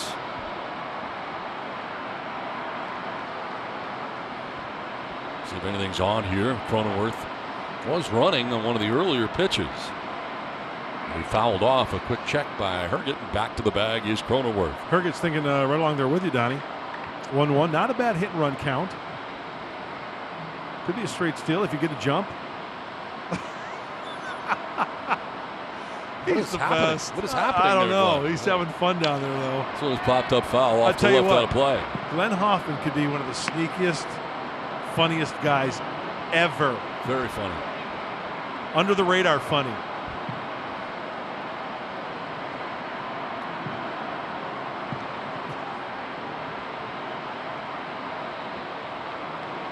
Is it cold there? I don't know. 1-2 pitch. And the 20th for Herget since coming into this game. And that is to center field. Diving, but trapping it was Solak. And they're going to say he didn't get it, but they're going to be able to get Cronenworth. He thought he caught it, so Cronenworth was going back to first. And they're able to get the out at second base. Cronenworth thought he caught it. So it ends up being a force out at second base. Yeah, you know what? As we take a look, you'll see the ball change directions there on the turf. He traps it. You know what kind of stinks for Profar? That's a fielder's choice, as Yes, you mentioned. it is. Yeah. He hit a ball solidly to center field. Jake's got to go halfway. He's like caught in between. Thought he caught it. Nope. And they get the force at second base. He did the right thing. He just thought that he caught it. So 1 out. Profar is at first base, You know- and Tingler out there arguing. I'm not sure what. You know what? Did the umpire indicate safe as far as the ball not being caught? You know what I'm saying? Indicating for the runner, Yep. enabling him to I don't know. take the 90 feet. I couldn't tell you because I really didn't see him.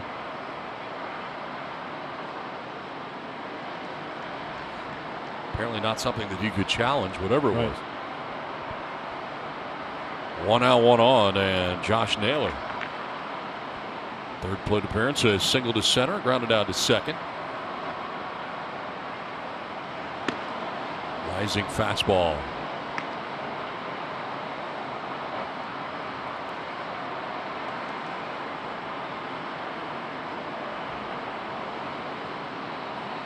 So Jordan Lyles, the starter, 4 innings, 8 hits, 7 runs. He walked 1 and struck out 2 before departing. Jimmy Herget out there for his second inning of relief.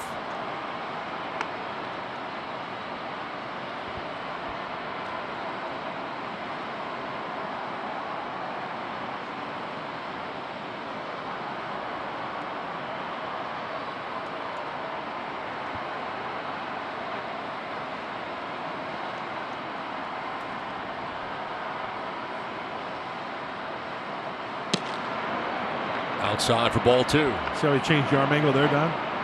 Went a little lower there, get a little run. Trying to shoot at the outside part of the plate. Pierce Johnson is still warming in the Padres pen. He has the look of a guy who may be coming into this game. On the ground up the middle, and this could be 2. It will be 2. 5.5 done from Texas, 7-2 San Diego. It's time for your T-Mobile ticket to the game. San Diego Padres starter Zach Davies, 5 innings, giving up 2 hits, 2 earned runs. Jurickson Profar with a big double to drive in 2. Padres put together a 5-run second inning. Jordan Lyles chased after 4 innings. He gives up 7 runs, 6 are earned. Zach Davies does return to the mound to at least begin this bottom of the 6th inning. So back out there, 84 pitches now for Davies. And a liner that's by the dive. A Cronenworth into right field, a leadoff base hit for Danny Santana. That was only the 3rd hit allowed by Davies in this ball game. Well, we're going to have to keep an eye on the location from Zach Davies as Santana spanks one just out of the reach. For the base hit to right.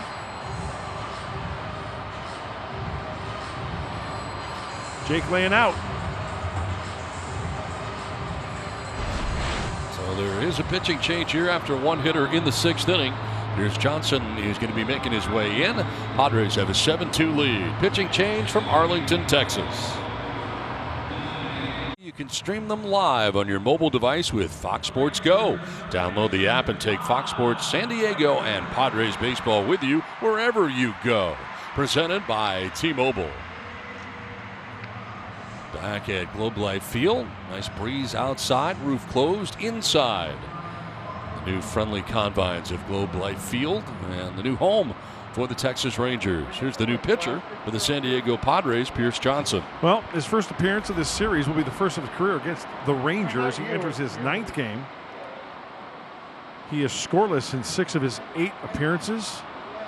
And we know Pierce Johnson to throw the curveball, the sinker, and the 4-seamer. Pretty heavy on that number 2. Todd Frazier batting with Santana at first. Oh, strike picks up that outside corner of the breaking ball.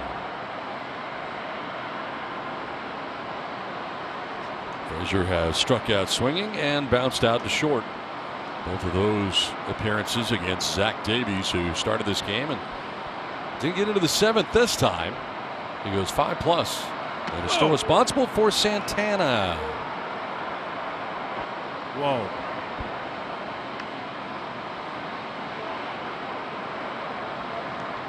You know what?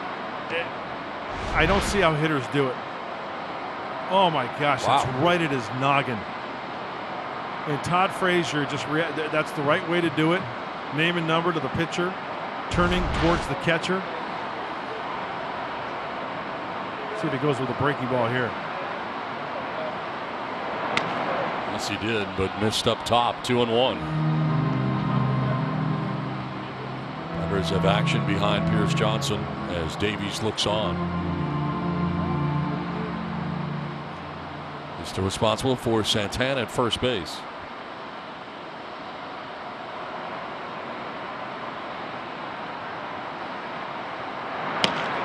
Good pitch, 2-2. You know what, Don? With the new environs at Globe Life Field, I think pitchers now are going to think, gosh, I got to pitch in Texas. Remember the old ballpark, how hot it was? Oh, yeah. I think it's going to be a different mentality now with the roof and the AC there. More controlled environs. I think a lot of pitchers didn't like pitching there because the ball would fly there. Yeah.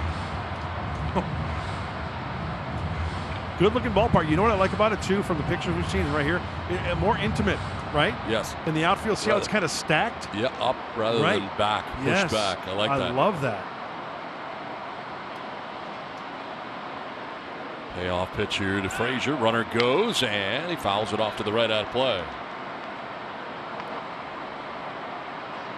So Santana back to the bag at first. I know I say this quite a bit when we talk about ballparks, but I just love to see the old photos of like Sportsman's Park, Tiger Stadium.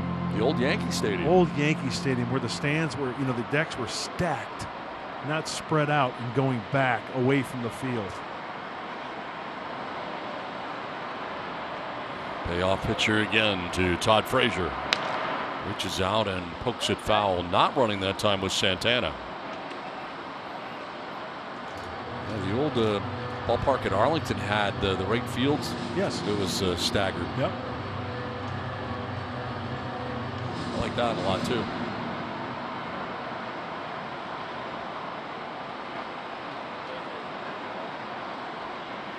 Payoff pitcher to Todd Frazier.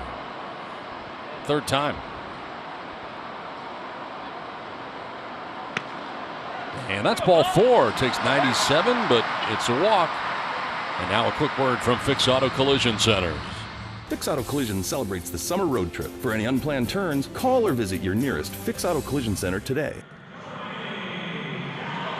So the first 2 have reached here for the Texas Rangers. As you see Matt Strom going over the hitters that he possibly could be facing. Remember, Pierce Johnson's got to face 3. That was hitter number 1. Frazier's got Gallo, Solak, and Odor to face. As Ben Fritz, the bullpen coach, goes over the scouting reports with Matty. By the way, a little nugget on Pierce Johnson. He's yet to allow a hit to a lefty, 0 for 10 versus lefties. There's Joey Gallo. And that's in there for strike 1. You realize you just jinxed him, right? Of course I did. Yeah, it's all my fault. So. Yeah. It's just like when an announcer says guy's throwing a no-hitter. Of course I hung that slider for the first hit of the game.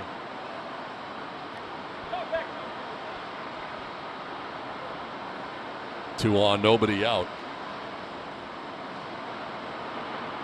Gallo, that open stance from the left side. I think he could really try to pound him inside with the fastball, like that first pitch. There's strike 2.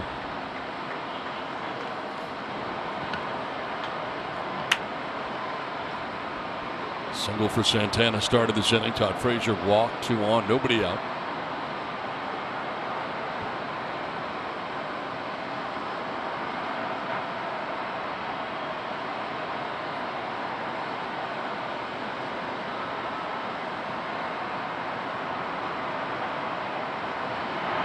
Gallo will send this one to center field. Grisham going back, still going. Going to be over his head on a one-hop the wall.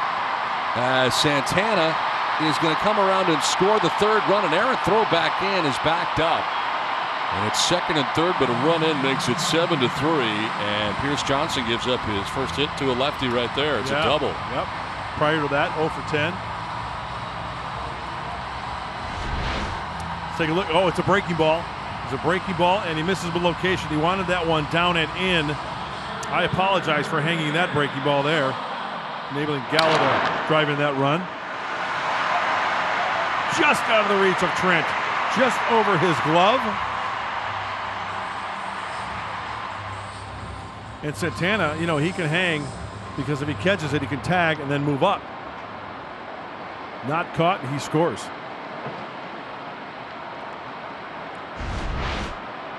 Second and 3rd with nobody out in the inning. And here is Solak.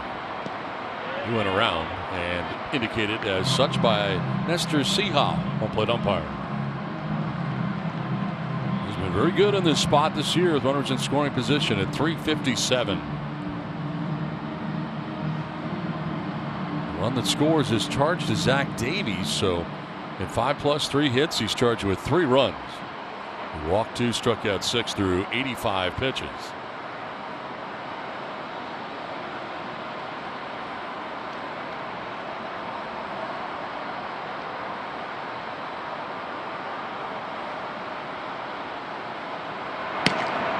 Yanks the 98-mile-an-hour fastball away. Rangers chipping away here. It was 7-0 at one point. It's now 7-3.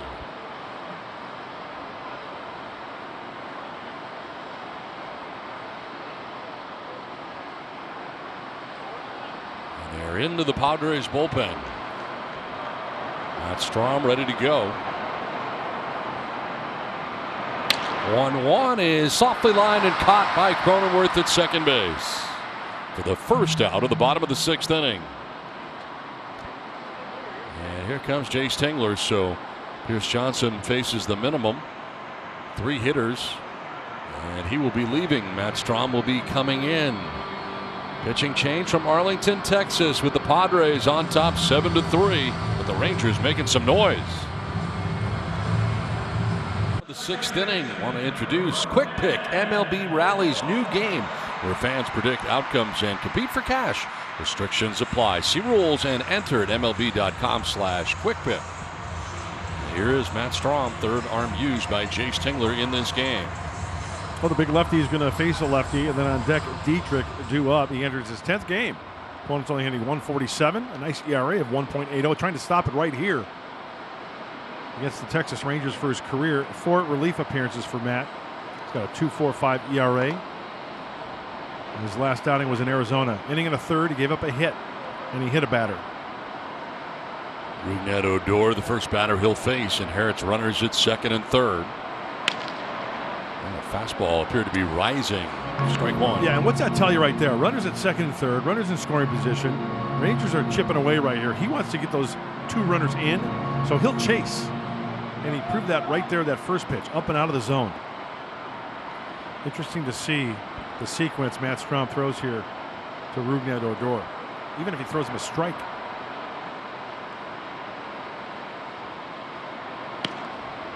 Fastball in, and it's 1-1. Odor doubled his last time up.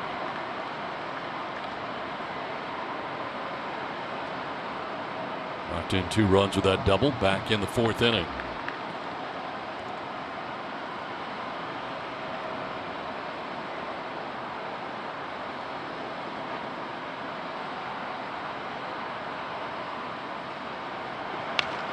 Look at that. Jammed it. Way in off the plate, offering at it. You don't think he wants to drive in those 2 runs, second and third? He announced his presence of authority inside. Does he throw that sweeping breaking ball away to Odor?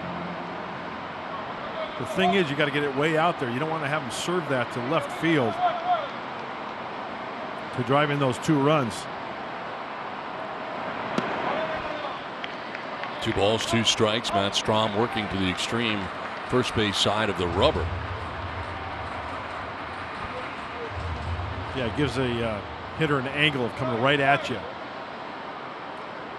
Give you that angle down and away as well.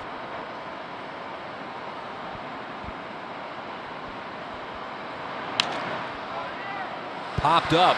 And coming from the corners, Machado in front of the mound will make the catch for out number 2. Had to get Strahm out of the area. Said, I got it. And he takes it. 2 down.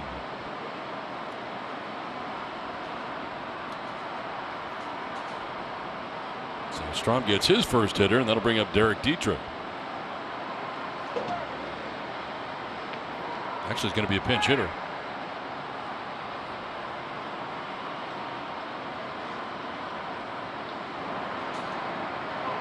And Larry Rothschild coming out.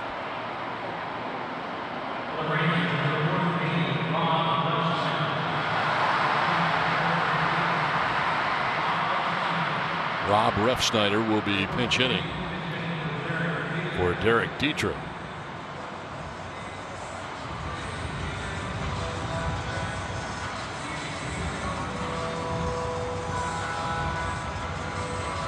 Bit of an adventure at first base defensively for Dietrich in tonight's game. Yeah, it has.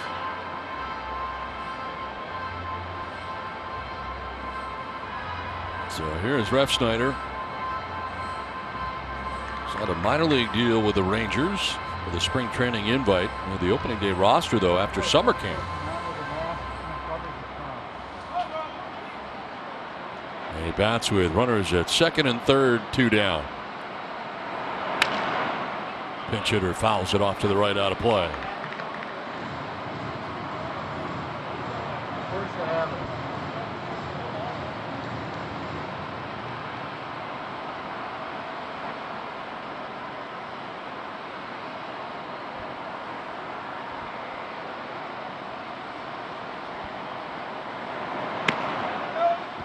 Ball and a strike. Nobody warming in the Padres pen. This is Strahm's inning to get out of. He came on for Pierce Johnson. Allowed an inherited runner to score that was charged to Zach Davies. So this is the 3rd pitcher the Padres have used here in the bottom of the 6th inning, and they're not out of it yet. Runners at second and third. So far a run in.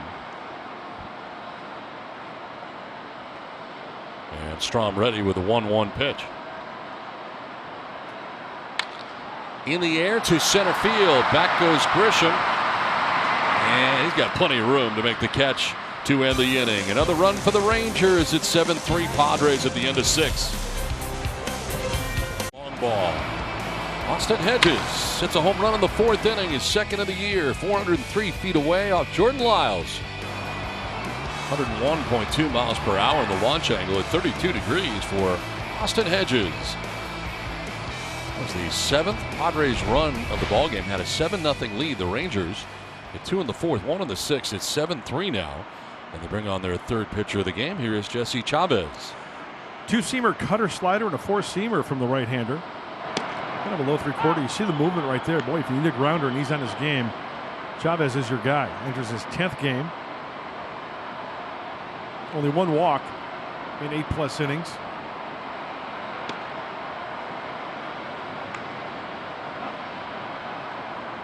Rob Refsnyder stays in the game at first base. He pinch hit for Dietrich and takes over for him defensively over there as well.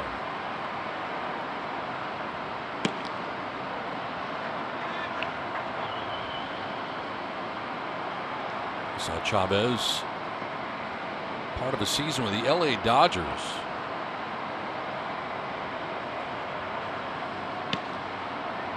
This is away, and it is 3-1. Second year in Texas.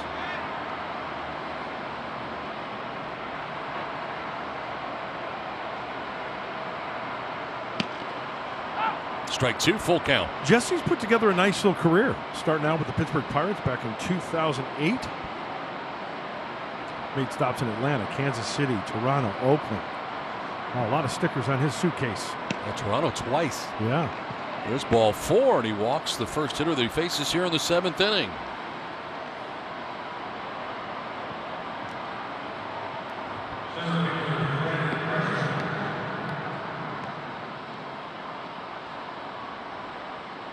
Well, since the Padres hit a home run tonight, you get a free Jumbo Jack tomorrow with the purchase of a large drink.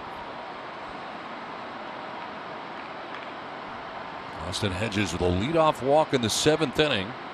And it's the top of the order, Trent Grisham. Got to do some damage this inning, especially with that leadoff walk.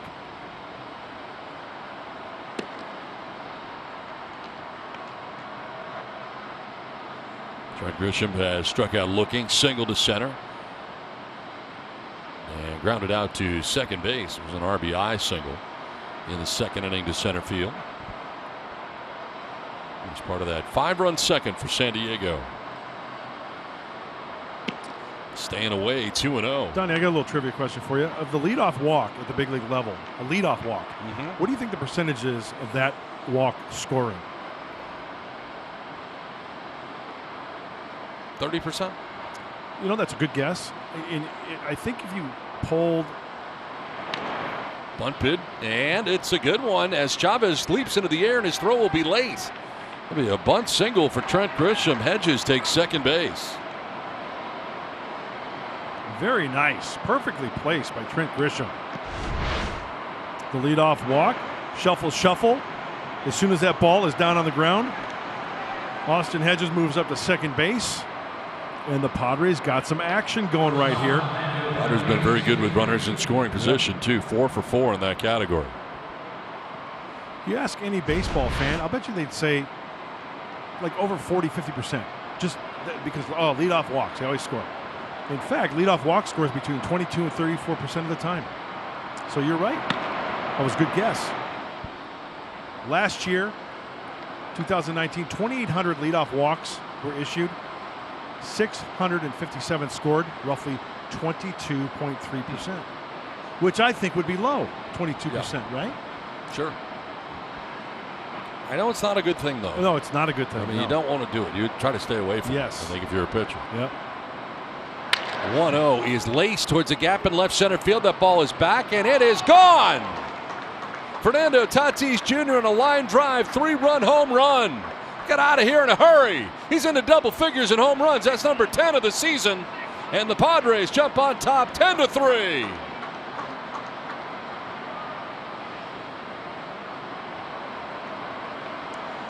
I tell you what, if you've got any laundry out there you want to hang, you could have hung it on this thing right here. Oh my goodness gracious. No launch angle.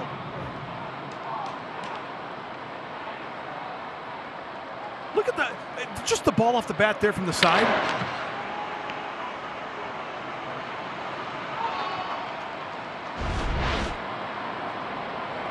"17 degrees on the launch angle. That's a rope. That is a frozen rope. Never got all that far off the ground. Oh my gosh. Now Machado grounds this one down to third base. Todd Frazier throws out Machado. That's the first out here in the 7th inning. The ball off that bat, and I'm just guessing because I know he's like around 112 as far as average 110. That had to be above, I'm saying 113 above. I don't think he could have squared that ball up any better. His 10th home run of the year, and here's Eric Hosmer. And a fastball in. Hosmer has walked, singled, and grounded out to first base. All I know is that there's going to be a lot of cheese being slapped around tomorrow in San Diego. 113. You're right. Exit velocity. So Tatis has homered. Trout has homered tonight. They share the major league lead with 10.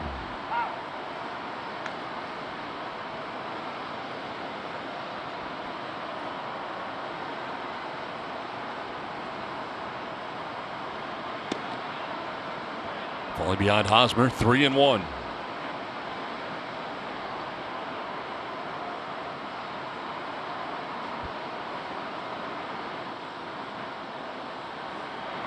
This one is grounded to second base, and Odor on to first for out number 2.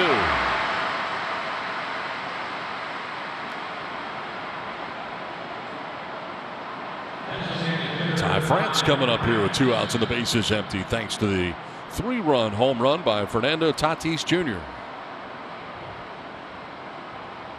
France singled in the second, came around to score. Fly to right and grounded to short.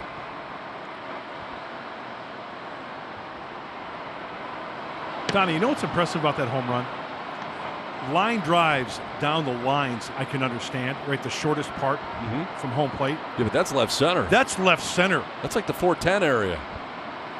So I would like to know, and this is just, I'm throwing this out there. I don't expect anybody to find out, but a ball hit that far at that launch angle, it's got to be one of the hardest hit balls for that distance and that degree.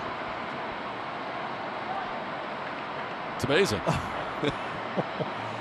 Well, he has retaken the major league lead in RBIs with 24 now. Nelson Cruz has 23. So in RBIs, he now leads at 24, tied with Trout, as we said. We had 10 home runs. Hey, and there's Austin Hedges, number 9 spot, getting on for him, right? Exactly, leadoff walk. And also Trent Grisham getting on with the bunt, getting on for Fernando Tatis so he can do damage. Ty France is going to get on here. Another walk allowed by Chavez, second of the inning.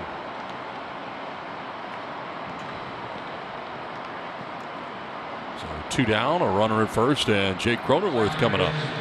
He's been on base 3 times in this game. He has doubled, singled, and walked.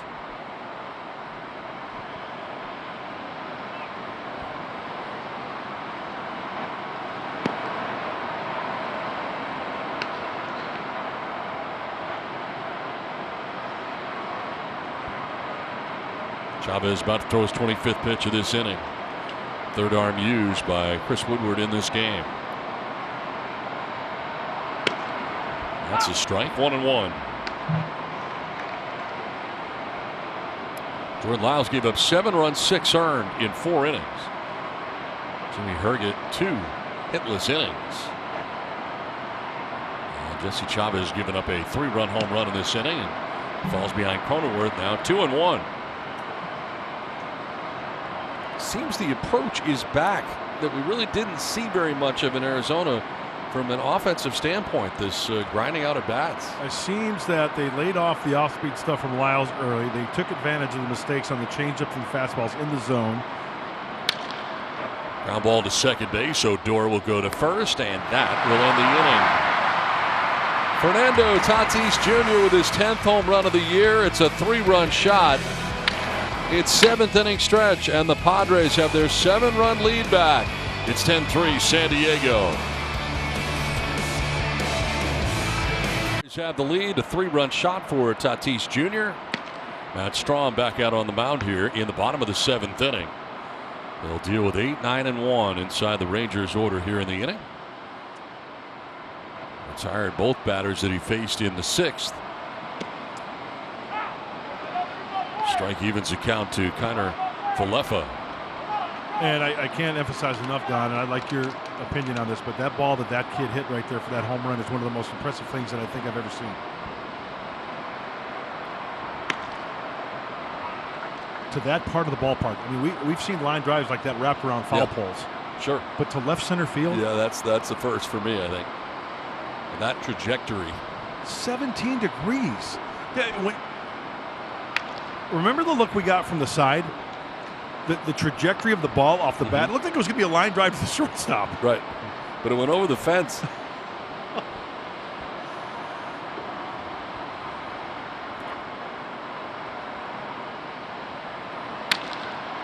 Sharply hit, but right to Cronenworth. He was positioned perfectly and grabs it belt high. One down. That's a hang with him. Right there. See the Sweet Baby Ray's barbecue sauce? Yes. Oh, yeah. It says the sauce is boss, but I tell you what, Fernando Tatis Jr. is boss. One down here in the 7th, and Jose Trevino is 0 for 2. He has struck out twice, once swinging, once looking. He's after the breaking ball and fouls it back out of play.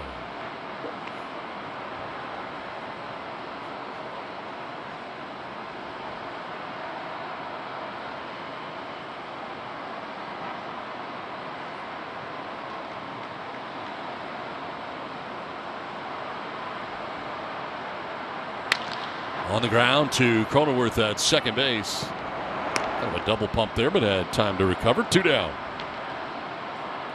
Another look at this home run we're talking about from Fernando Tatis Jr., his 10th. One of the most impressive you'll ever seen. 17 degrees, 112.6, so rounded up to 113. Hardest hit this season. And I tell you what, he just laid into it.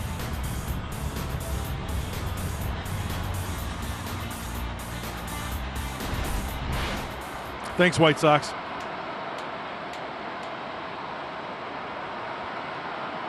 Two down in the 7th inning. Shin-Soo Choo takes strike one from Matt Strahm. Strahm has retired all 4 Rangers that he has faced since coming in. And so far, looking pretty sharp.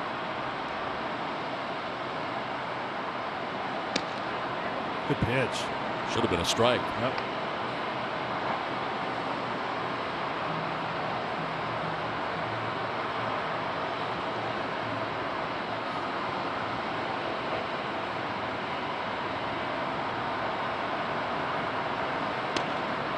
Whoa, whoa.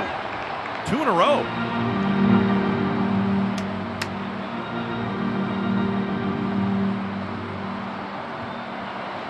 Electronic strike zone, I'm telling you.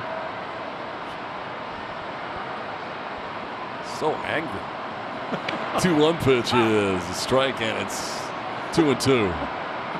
Thought your move would improve as the night went on, but it still hasn't. You're still in a bad mood. Not really. I'm very happy. I'm very happy. Very joyful. 2-2. And he strikes out Choo. Nicely done. Matt Strahm looking outstanding tonight. 10-3 Padres.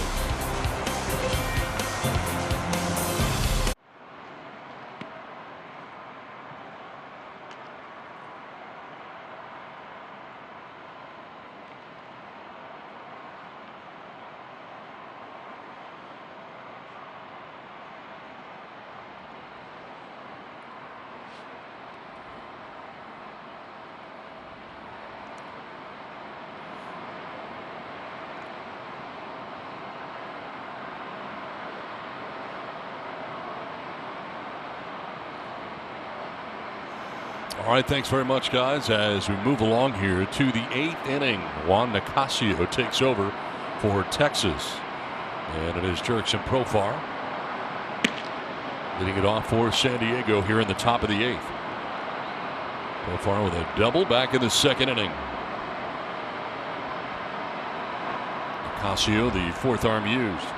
Nicasio, the erstwhile Rocky, Dodger, Pirate, Philly, Cardinal, Mariner, Philly again. Enters his 2nd game. Pretty much a 3-pitch pitcher, 4-seamer, slider, and a 2-seamer. about 95 on that fastball. And unlike a lot of relievers, he goes from the windup. See a lot of relievers out of the pen going solely from the stretch. Not Juan Nicasio.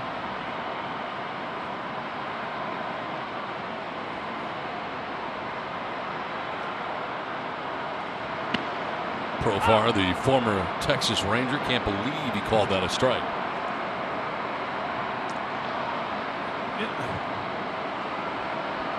Would you say this was game 23? 24. 24, I stand corrected. You know what? Overall, I think the ball strike have been really, really bad. Ball strike calling has been really bad. 1-2 pitch. This is chopped against the shift down the third baseline, and Frazier, by the time he reels it in, rounding first is Profar, but he'll get back. Leadoff single for Profar. Third time he's been on. Second hit of the night.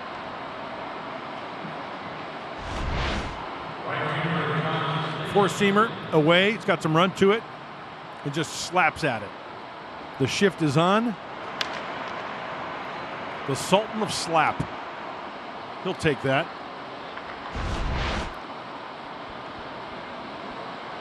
Lead runner on for the Padres here in the 8th inning and brings up Josh Naylor.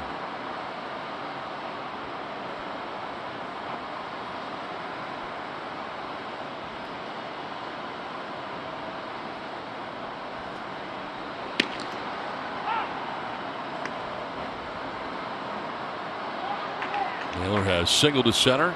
The drive in a run. He's grounded out to second base and bounced into a DP last time up.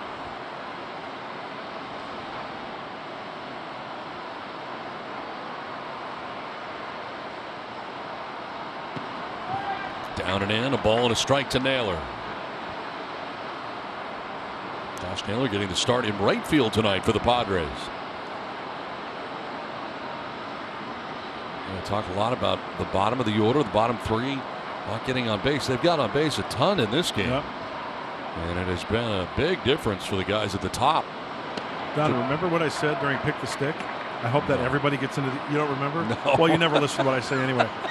So Are you kidding me? I didn't listen to what you said 10 minutes ago. The pregame was like 2 hours ago. I'll let you know what I said. Okay. I said that I hope tonight in Pick the Stick that everybody gets points and everybody's into the act.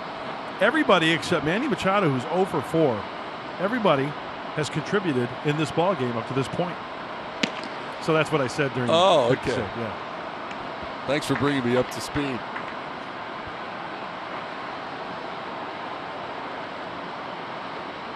You just wanted everybody to know that you said it first. Is that because you kind of just said what I said over again? Yeah, basically. But you want to make sure everybody knew you said it in the pregame show. Yes. Oh, yeah, okay. yeah. Bringing it back to the pregame show. I see. 3-1 pitch to Naylor. And that's downstairs. Ball 4. First two have reached here for the Padres in the 8th.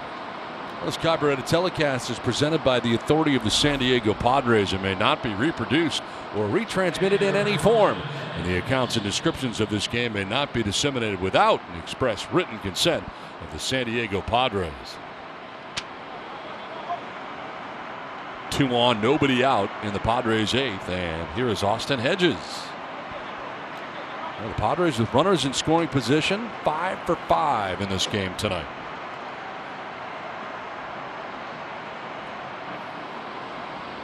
Another thing we didn't really see in Arizona was timely hitting. Yeah.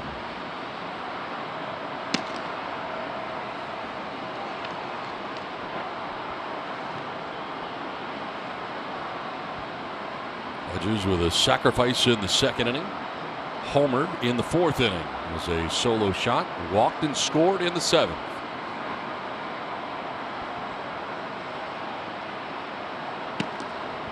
Two 2-0.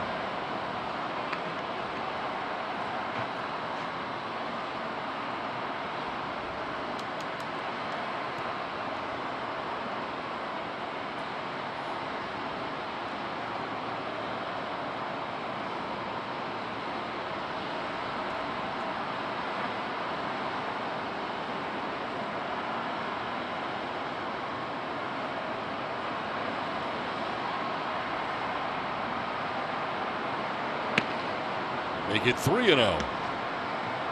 Casio frustrated with himself right now.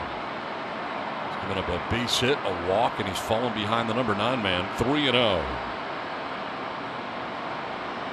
Oh, he's got a tattoo on his neck. You and Mark Swinney were talking about that in Arizona. He's got a crown. What are you going to get, a snake, a cobra? The cobra is what I was thinking really? about. Yes, yeah. Awesome. 3-1. I thought it'd be good for the Open. Yeah. Strike early.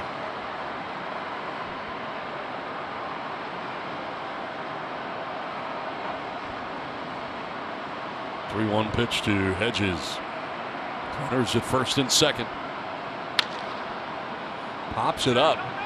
Foul ground. Over is the shortstop, Kiner Falefa, and he'll make the catch for out number 1.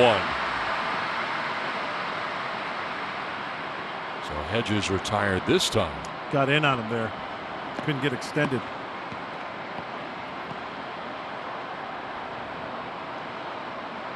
Top of the order, Trent Grisham makes his way plateward. A couple of hits in this game, a single to center and a bunt single. He's also driven in a run. Casio trying to work his way around, a leadoff single, then a walk. Has 1 out. As the order turns over.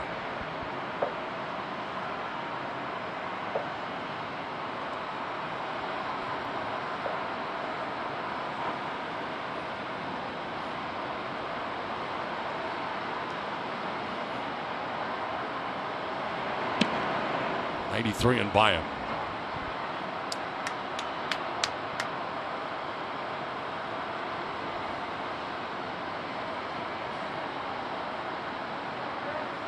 Jesse Chavez went 1 inning. He surrendered the 3-run home run to Fernando Tatis Jr. So he's charged with 3 runs, 2 hits. Fouled back, and it's 0-2. Luis Perdomo is up in the Padres pen. Matt Strom going an inning and 2/3, retiring all 5 Texas Rangers he faced, and looked very sharp in his outing tonight.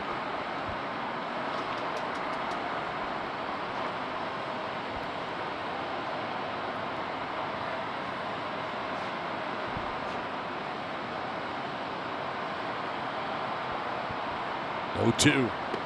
That's in the dirt, and it's 1-2.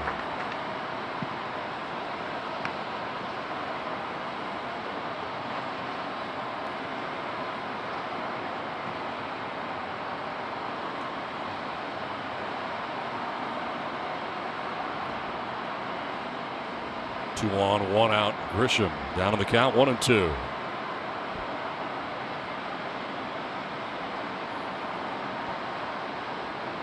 Who'd you have and pick the stick tonight?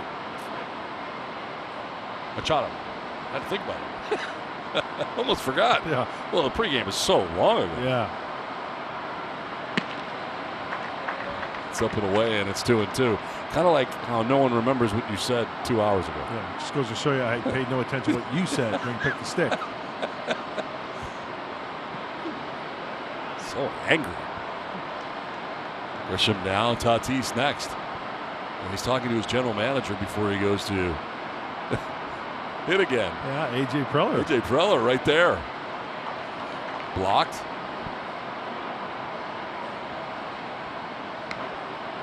Trevino that time. No advance for the base runners. Profar at second, Naylor at first. Like how Trent chokes up on the bat there. A little bat control. He's got a runner in scoring position.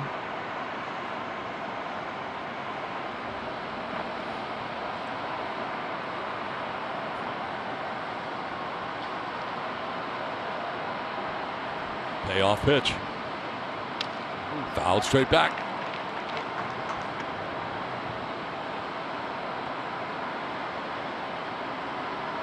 Jordan Lyles is on the hook. He started this game, the former Padre, for the Texas Rangers. Went 4 innings, giving up 7 runs, 6 of them earned.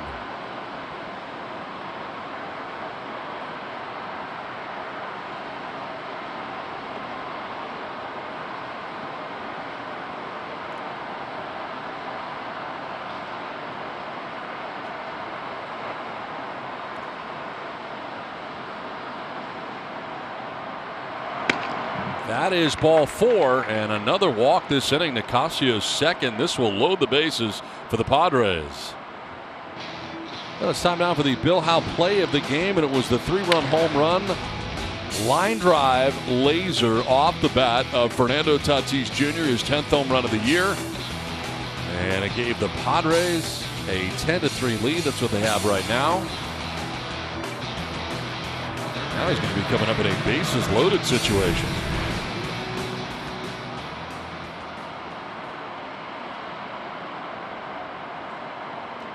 So the meeting breaks up on the hill. Bases filled with Padres, one down. And you know, I kind of like this matchup, Donnie, because Nicasio, I mean, after walking Grisham, he's walked Naylor. He doesn't really have that stuff that makes you go, wow. Great opportunity for Junior right here. He's got to be patient, though.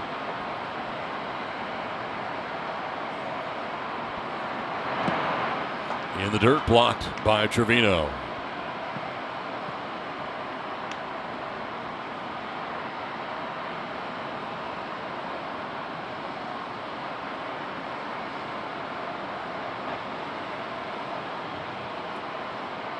Tatis had been 0 for 3 prior to the 3-run home run in the 7th inning. 2-0. Casio putting himself in a tough spot right now.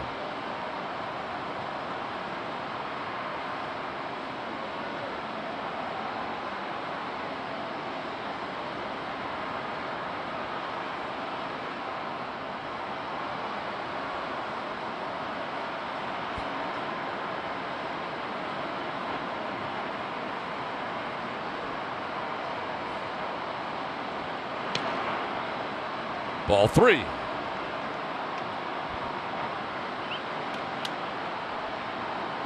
Pretty sure he's got the green light if he wants it. If it's in that zone, if it's in that one little area, why not?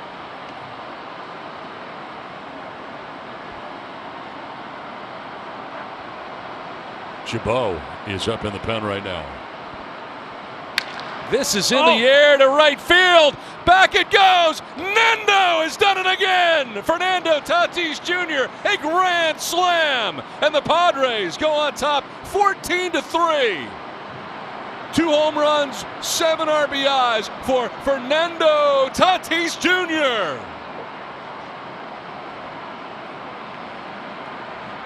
Unbelievable.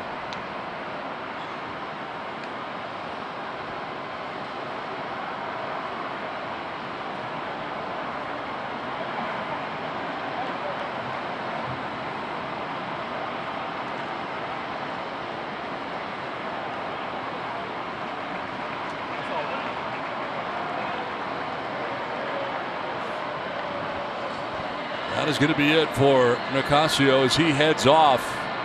Tatis has just hit a grand slam, his 2nd home run of the night.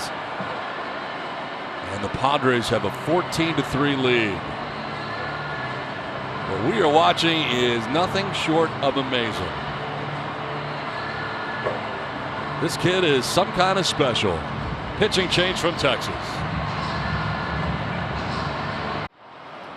14-3. The Padres have the lead. First grand slam for Fernando Tatis Jr. and that one is thrown behind Machado, but it slipped.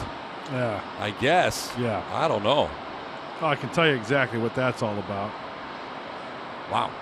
Swinging 3-0, which, I mean, hey, pitch better. And they're going to get together. I think there needs to be an ejection here right now. And they don't have to warn anybody. They can just eject him. Chabot comes into this game and throws behind Machado with a 93-mile-an-hour fastball. I don't think there's any question here. Absolutely. My gut feeling is just that. First pitch behind him. Of course, going to play it off like it's, oh, it just got away. Apparently, they're not going to do anything. They're not even going to hand out warnings. That's very, very, very strange. I am very surprised by that. Yes.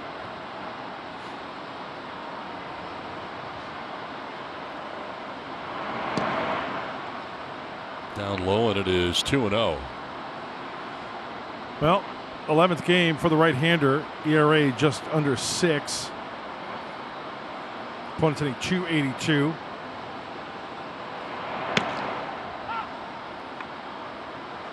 You don't make a better pitch, 3-0. We got it. Exactly what he wanted, 3-0. This is sharply hit, but to the second baseman, Odor. 2 down.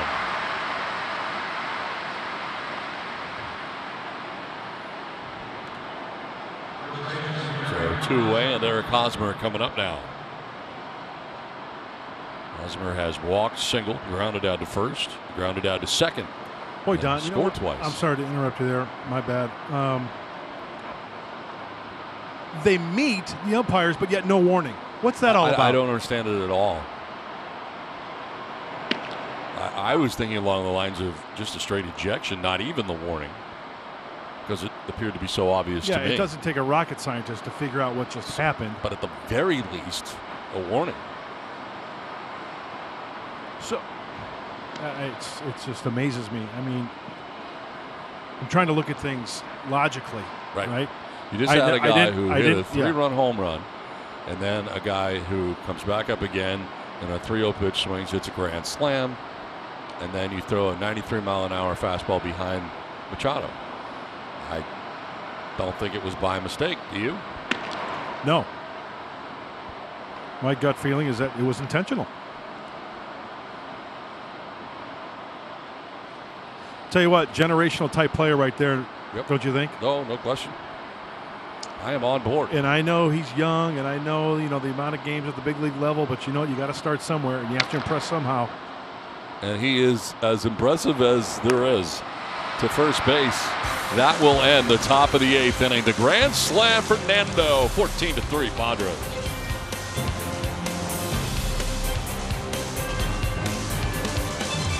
It's Padres baseball, brought to you by Petco, official pet coach of the Padres. By Jerome's Furniture, official furniture store of the San Diego Padres. Shop online at jeromes.com. And by Nissan. Take off at a new Nissan before summer ends. Don't miss the Nissan Bottom Line Sales Event. 14-3, Padres have the lead over the Texas Rangers. 3 runs in the 7th on the 3-run home run by Tatis. 4 runs in the top of the 8th inning on the grand slam by Tatis. And Luis Perdomo into the game now for the Friars. Oh, welcome to Texas, Luis. Enters his 6th game. A chance for him to get an inning or 2 under his belt. He will face 2-3-4. The high opponent's batting average at .294. We know him with the 2-seamer, the slider, and the changeup. Only 8 frames pitched by Luis Perdomo this season.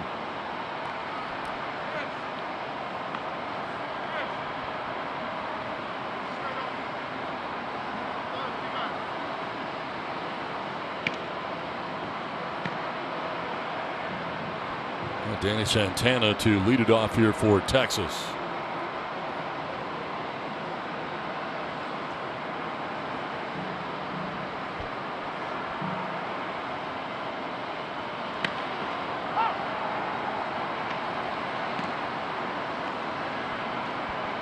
Santana has flied out deeply to center, struck out looking, and single to right. Came around to score a run as he carves this one foul. And quickly down to the count, 0-2.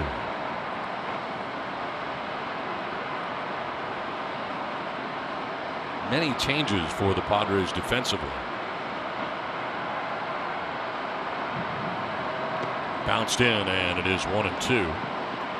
Jurickson Profar has taken over at first base for the Padres. Cronenworth moves to shortstop. Mateo is in at second. And Olivares is now in left.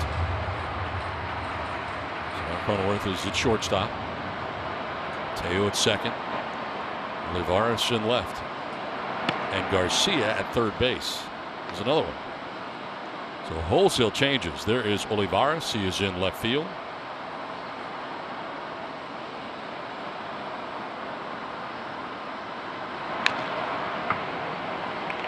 The Padres on top 14-3. Say Olivares again. Olivares.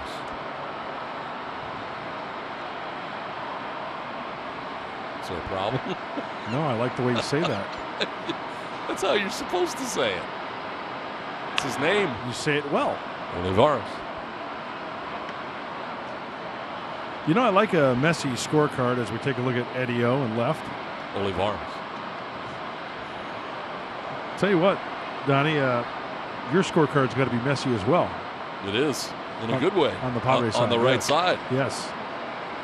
That is ball 4, and that is pretty much the last thing Jace Tingler wants to see from Luis Perdomo. The 14-3 game right now is a leadoff walk to Danny Santana. Yeah, challenge these hitters, go right after them. I mean, for goodness sakes, you're up 14-3.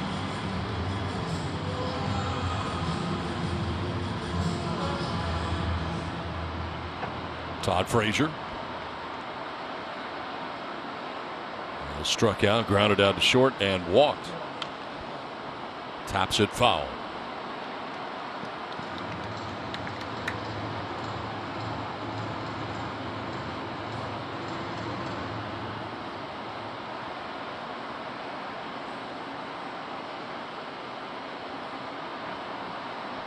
Luis Perdomo, the fourth arm used by Jace Tingler in this game. Zach Davies went 5+, giving up the 3 runs that the Rangers have. Pierce Johnson went a third. Matt Strom retired all 5 batters he faced, inning and 2/3 for him. He was very good tonight. No hits, no runs, didn't walk anybody, and struck out 1. There's a ground ball down the third baseline, but it's foul. Retrieved by Greg Garcia down there. And Frazier down 0-2. You know, we talked about the high numbers for Luis Perdomo coming in relief and the high ERA and the opponent's batting average. You know, I can't speak for Todd Frazier or the rest of the Texas Rangers hitters, but you talk about just getting kicked in the gut and the wind out of your sails. I mean, it's tough to keep the concentration if you're a hitter, I would say. You don't want to give away at-bats, but still, you want to go right after these guys and knock the bat right out of their hands. Go after them quickly.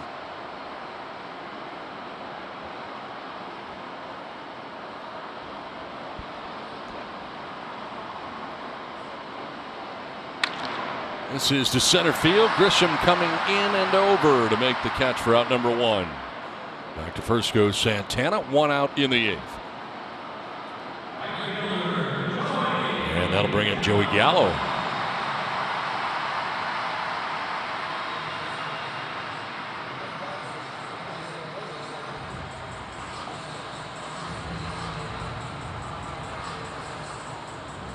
Grounded out to second base in the 2nd. Walked and scored in the 4th. Doubled in the 6th inning. And picked up an RBI. Wow. I guess at the knees doesn't count.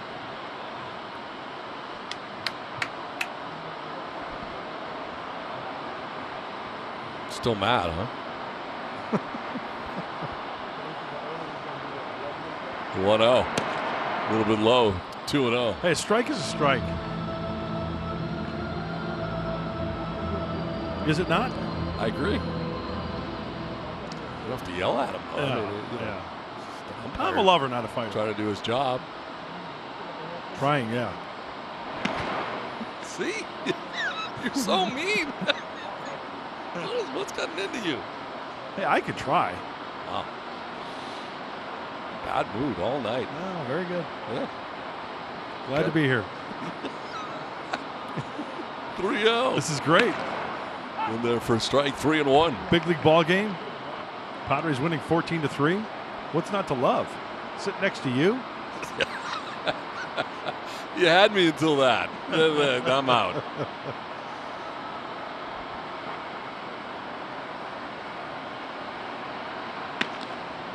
That is ball 4 and the 2nd walk of the inning given up by Perdomo. Not good. So 2 on, 1 out, and Solak coming up here for Texas. You know what? It'll drive pitching coaches nuts, and I can't speak for Larry Rothschild. I can't speak for Austin Hedges behind the plate, but if, being in a situation like this, it wouldn't surprise me, or I wouldn't be shocked if somebody came out and read me the riot act and lit a fire under me.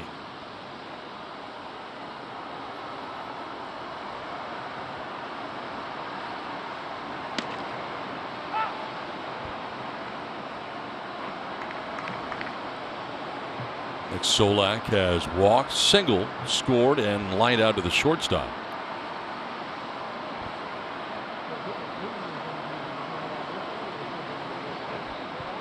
th pitch for Perdomo.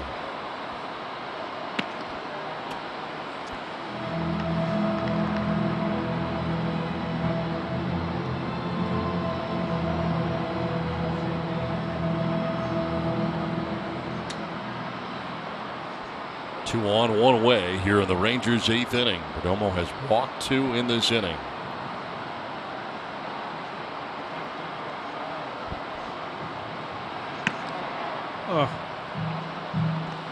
Come on now.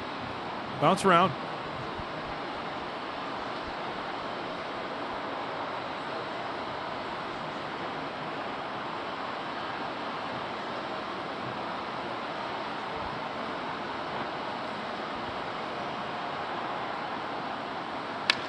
On the ground towards second base. Could be 2. Second for 1. On to first. It is not in time. Gets away.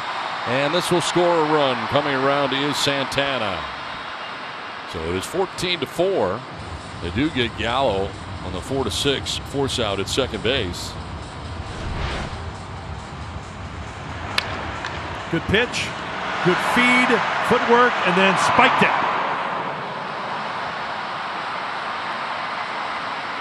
Everything up until this throw right here from Cronenworth, the short hop to a guy who's not a first baseman. Fielder's choice, 4-6 on the force out, and an E6 on the throw from Cronenworth that allows Santana to score the 4th Rangers run. So 2 down, and here is Rougned Odor.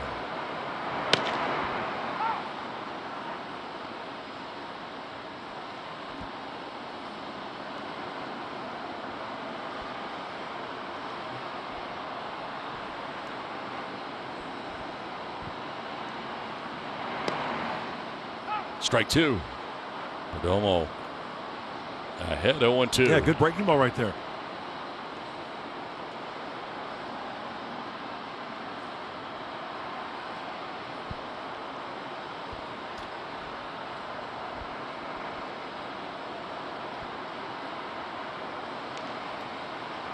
Got a piece of that. Stay alive. Still 0-2.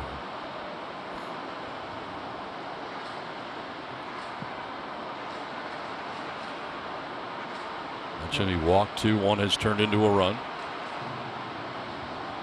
Odor is 1 for 3 in this game. He doubled back in the 4th inning to drive in a pair.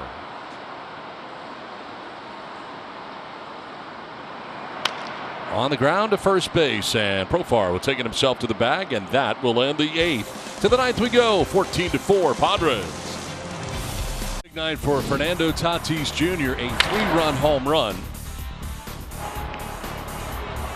Home run number 10 of the year for him. Then his 11th home run is a grand slam, the first of his career. 7 RBIs in 2 innings for Fernando Tatis Jr. And he is no longer tied with anybody as far as home runs go because of the grand slam. He's 1 ahead of Mike Trout.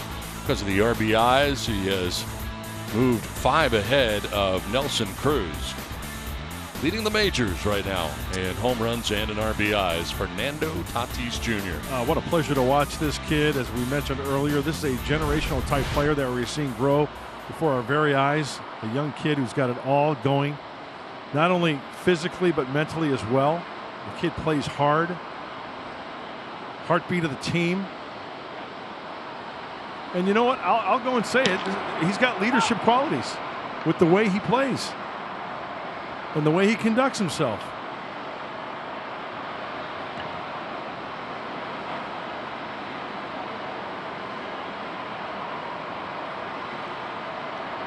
Pitcher is Jolie Rodriguez. Missing at 96, 1-1. You know, we saw Aaron Judge on that list. Over the weekend, he went on the IL, strained right calf for Aaron Judge. Boy, a lot of big names, Donnie, over the weekend. Yeah. Been hurt. Ronald Acuna Jr., Steven Strasburg, Judge, DJ LeMahieu, Bo Bichette, of course, Kirby Yates, Tommy Pham. Yep, and Tommy Pham.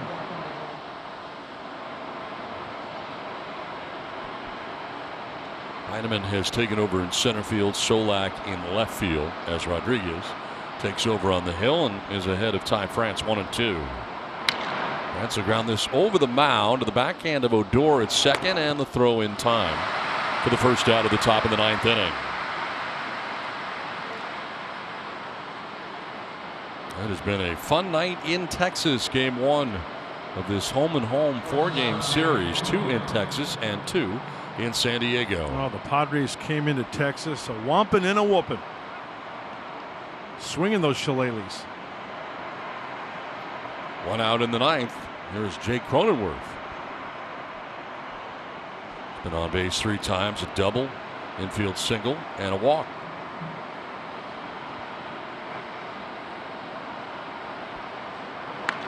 Check swing, kind of a defensive swing there. Tried to check it, but it is fouled off. Foul ground, third base way.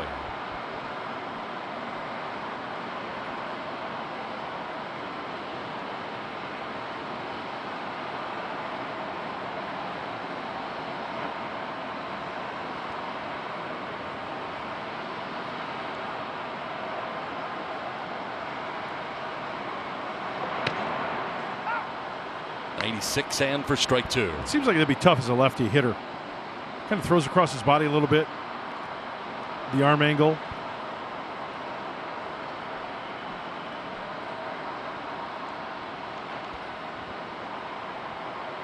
Goes from the first base side of that pitcher's plate. Wow. Change up. Off to the left.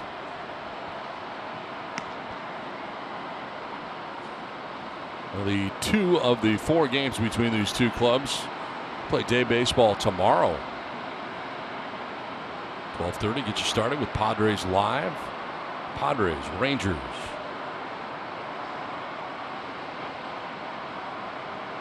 Day baseball. 0-2. That runs in 1-2.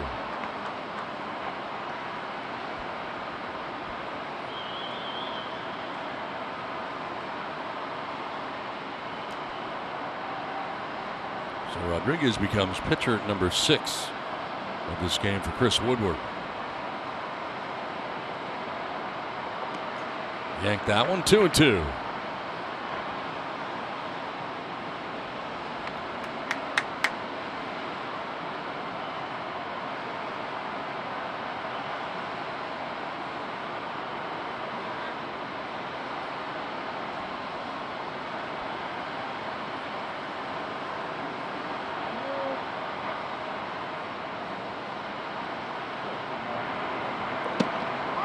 That is strike 3. Cronenworth takes it for out number 2. That has not been a strike a lot tonight. It is there, 2 away.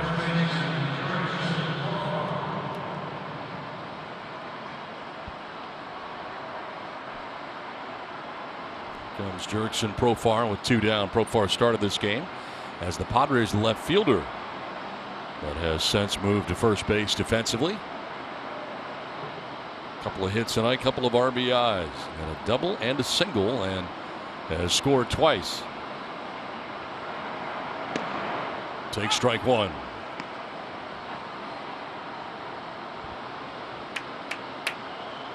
Jurickson Profar, the former Texas Ranger.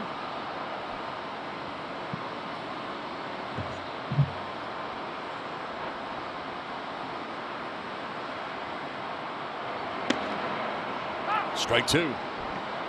Keeping it down for the most part. 95-96. That's where Rodriguez has been.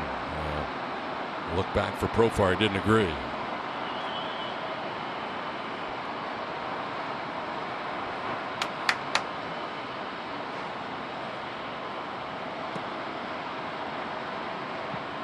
Texas Rangers are 10-10 heading into tonight's game.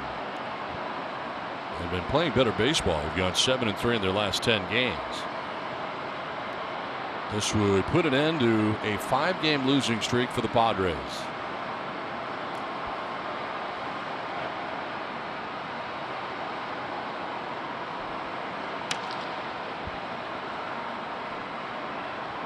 You hit that one off the ground. 1-2.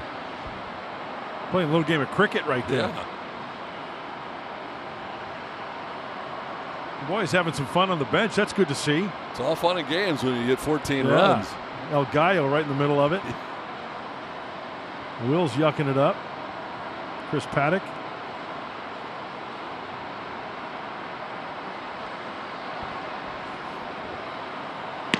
Swing and a miss. Fastball up and away, and he strikes out. We head to the bottom of the ninth. 14-4 Padres.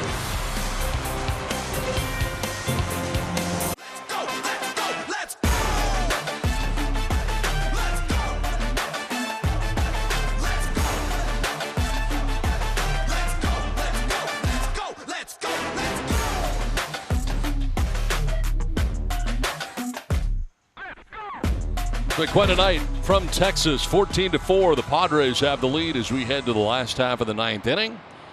Trying to take game one of this series, and in a good spot to do so. Luis Perdomo, who pitched the 8th, back out there to pitch the ninth inning. Ref Schneider leading it off. Pinch hit in the 6th, flied out to center.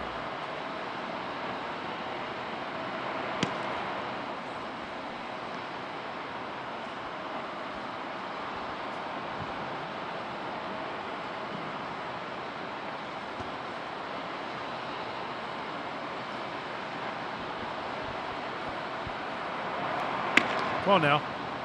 Falling behind 3-0. He walked 2 in the 8th and gave up a run. His 30th pitch in an inning plus coming up. There's a strike. 3-1. Boy, a lot of the pitches for Luis have been up. You got to make an adjustment. Maybe shorten the stride a little bit. Just aim to the shin guards. Do something differently.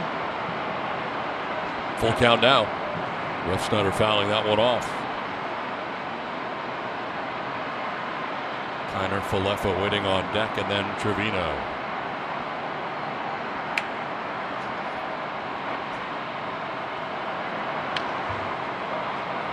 By the way, did you remember the grand slam by Fernando? I do, yeah.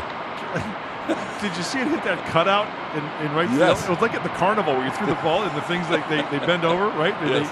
They fall over. Came back. He's going home with a stuffed teddy bear. Swing and a miss, and nice job by Perdomo to battle back.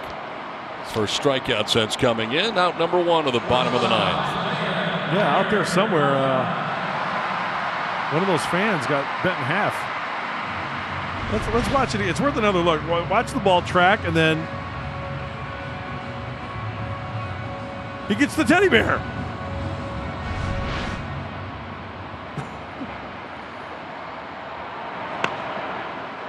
Kiner, Falefa 0 for 3 in this game. He's grounded out twice and lined out.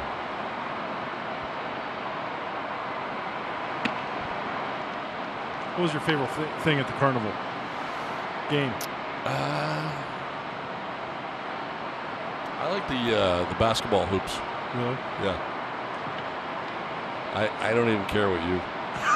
So I don't know if you were hoping for me to return the ask, because I really, let me think. No, I definitely don't care. Really? Yeah. Well, I'm going to tell you anyway. No, I thought we'd avoid this. You know, if I don't ask, then you just can't throw it out there. I got to tell you. Remember the one? Why do you have to? Remember the one with like the rapid fire BB gun, and you had to shoot out the whole star? That's ball 4, and the third walk allowed by Perdomo comes with 1 out. You don't remember that one? No, I do. Yeah, there was a piece of paper that hung like on a paper clip, and you had to shoot. There was a star, a red star, and you had to completely shoot out. You only had so many BBs because it was like rapid fire to shoot it, and you think, oh yeah, I got it. They bring it. They bring it in. There's like a little speck of red. You don't win anything, kid. That was important. One out in the inning and a runner first. Jose Trevino will take the high strike. I think some of the games were rigged too because those milk cartons, those bottles are like nailed down. What was the one you smash stuff? Like it would pop up and you'd smash the mole. Yeah, the mullet thing. Mole. No, the mole. Whack-a-mole. That's yes, what it that's is. it. Yeah. I like that. I like that. It's smash stuff.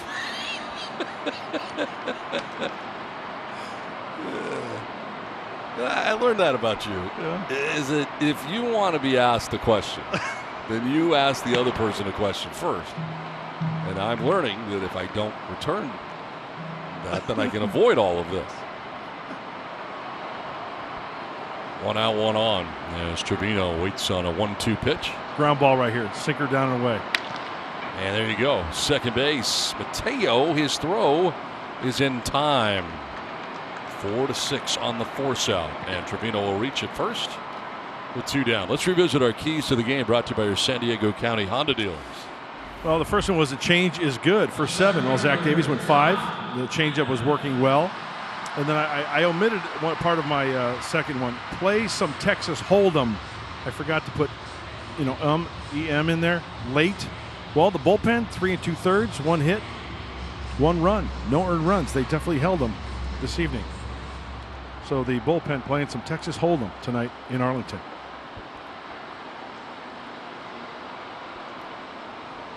Heineman batting for the first time and grounding one to shortstop. Cronenworth will go to second for the force out. That will end this ball game. Now the San Diego Padres go into Arlington, Texas to Globe Life Field for the first time. And a victory for the Padres and a huge night for Fernando Tatis Jr. A 3-run home run, a grand slam. It all adds up to a 14-4 Padres victory in Game 1 of the series. Mike Pomerantz, what's in store?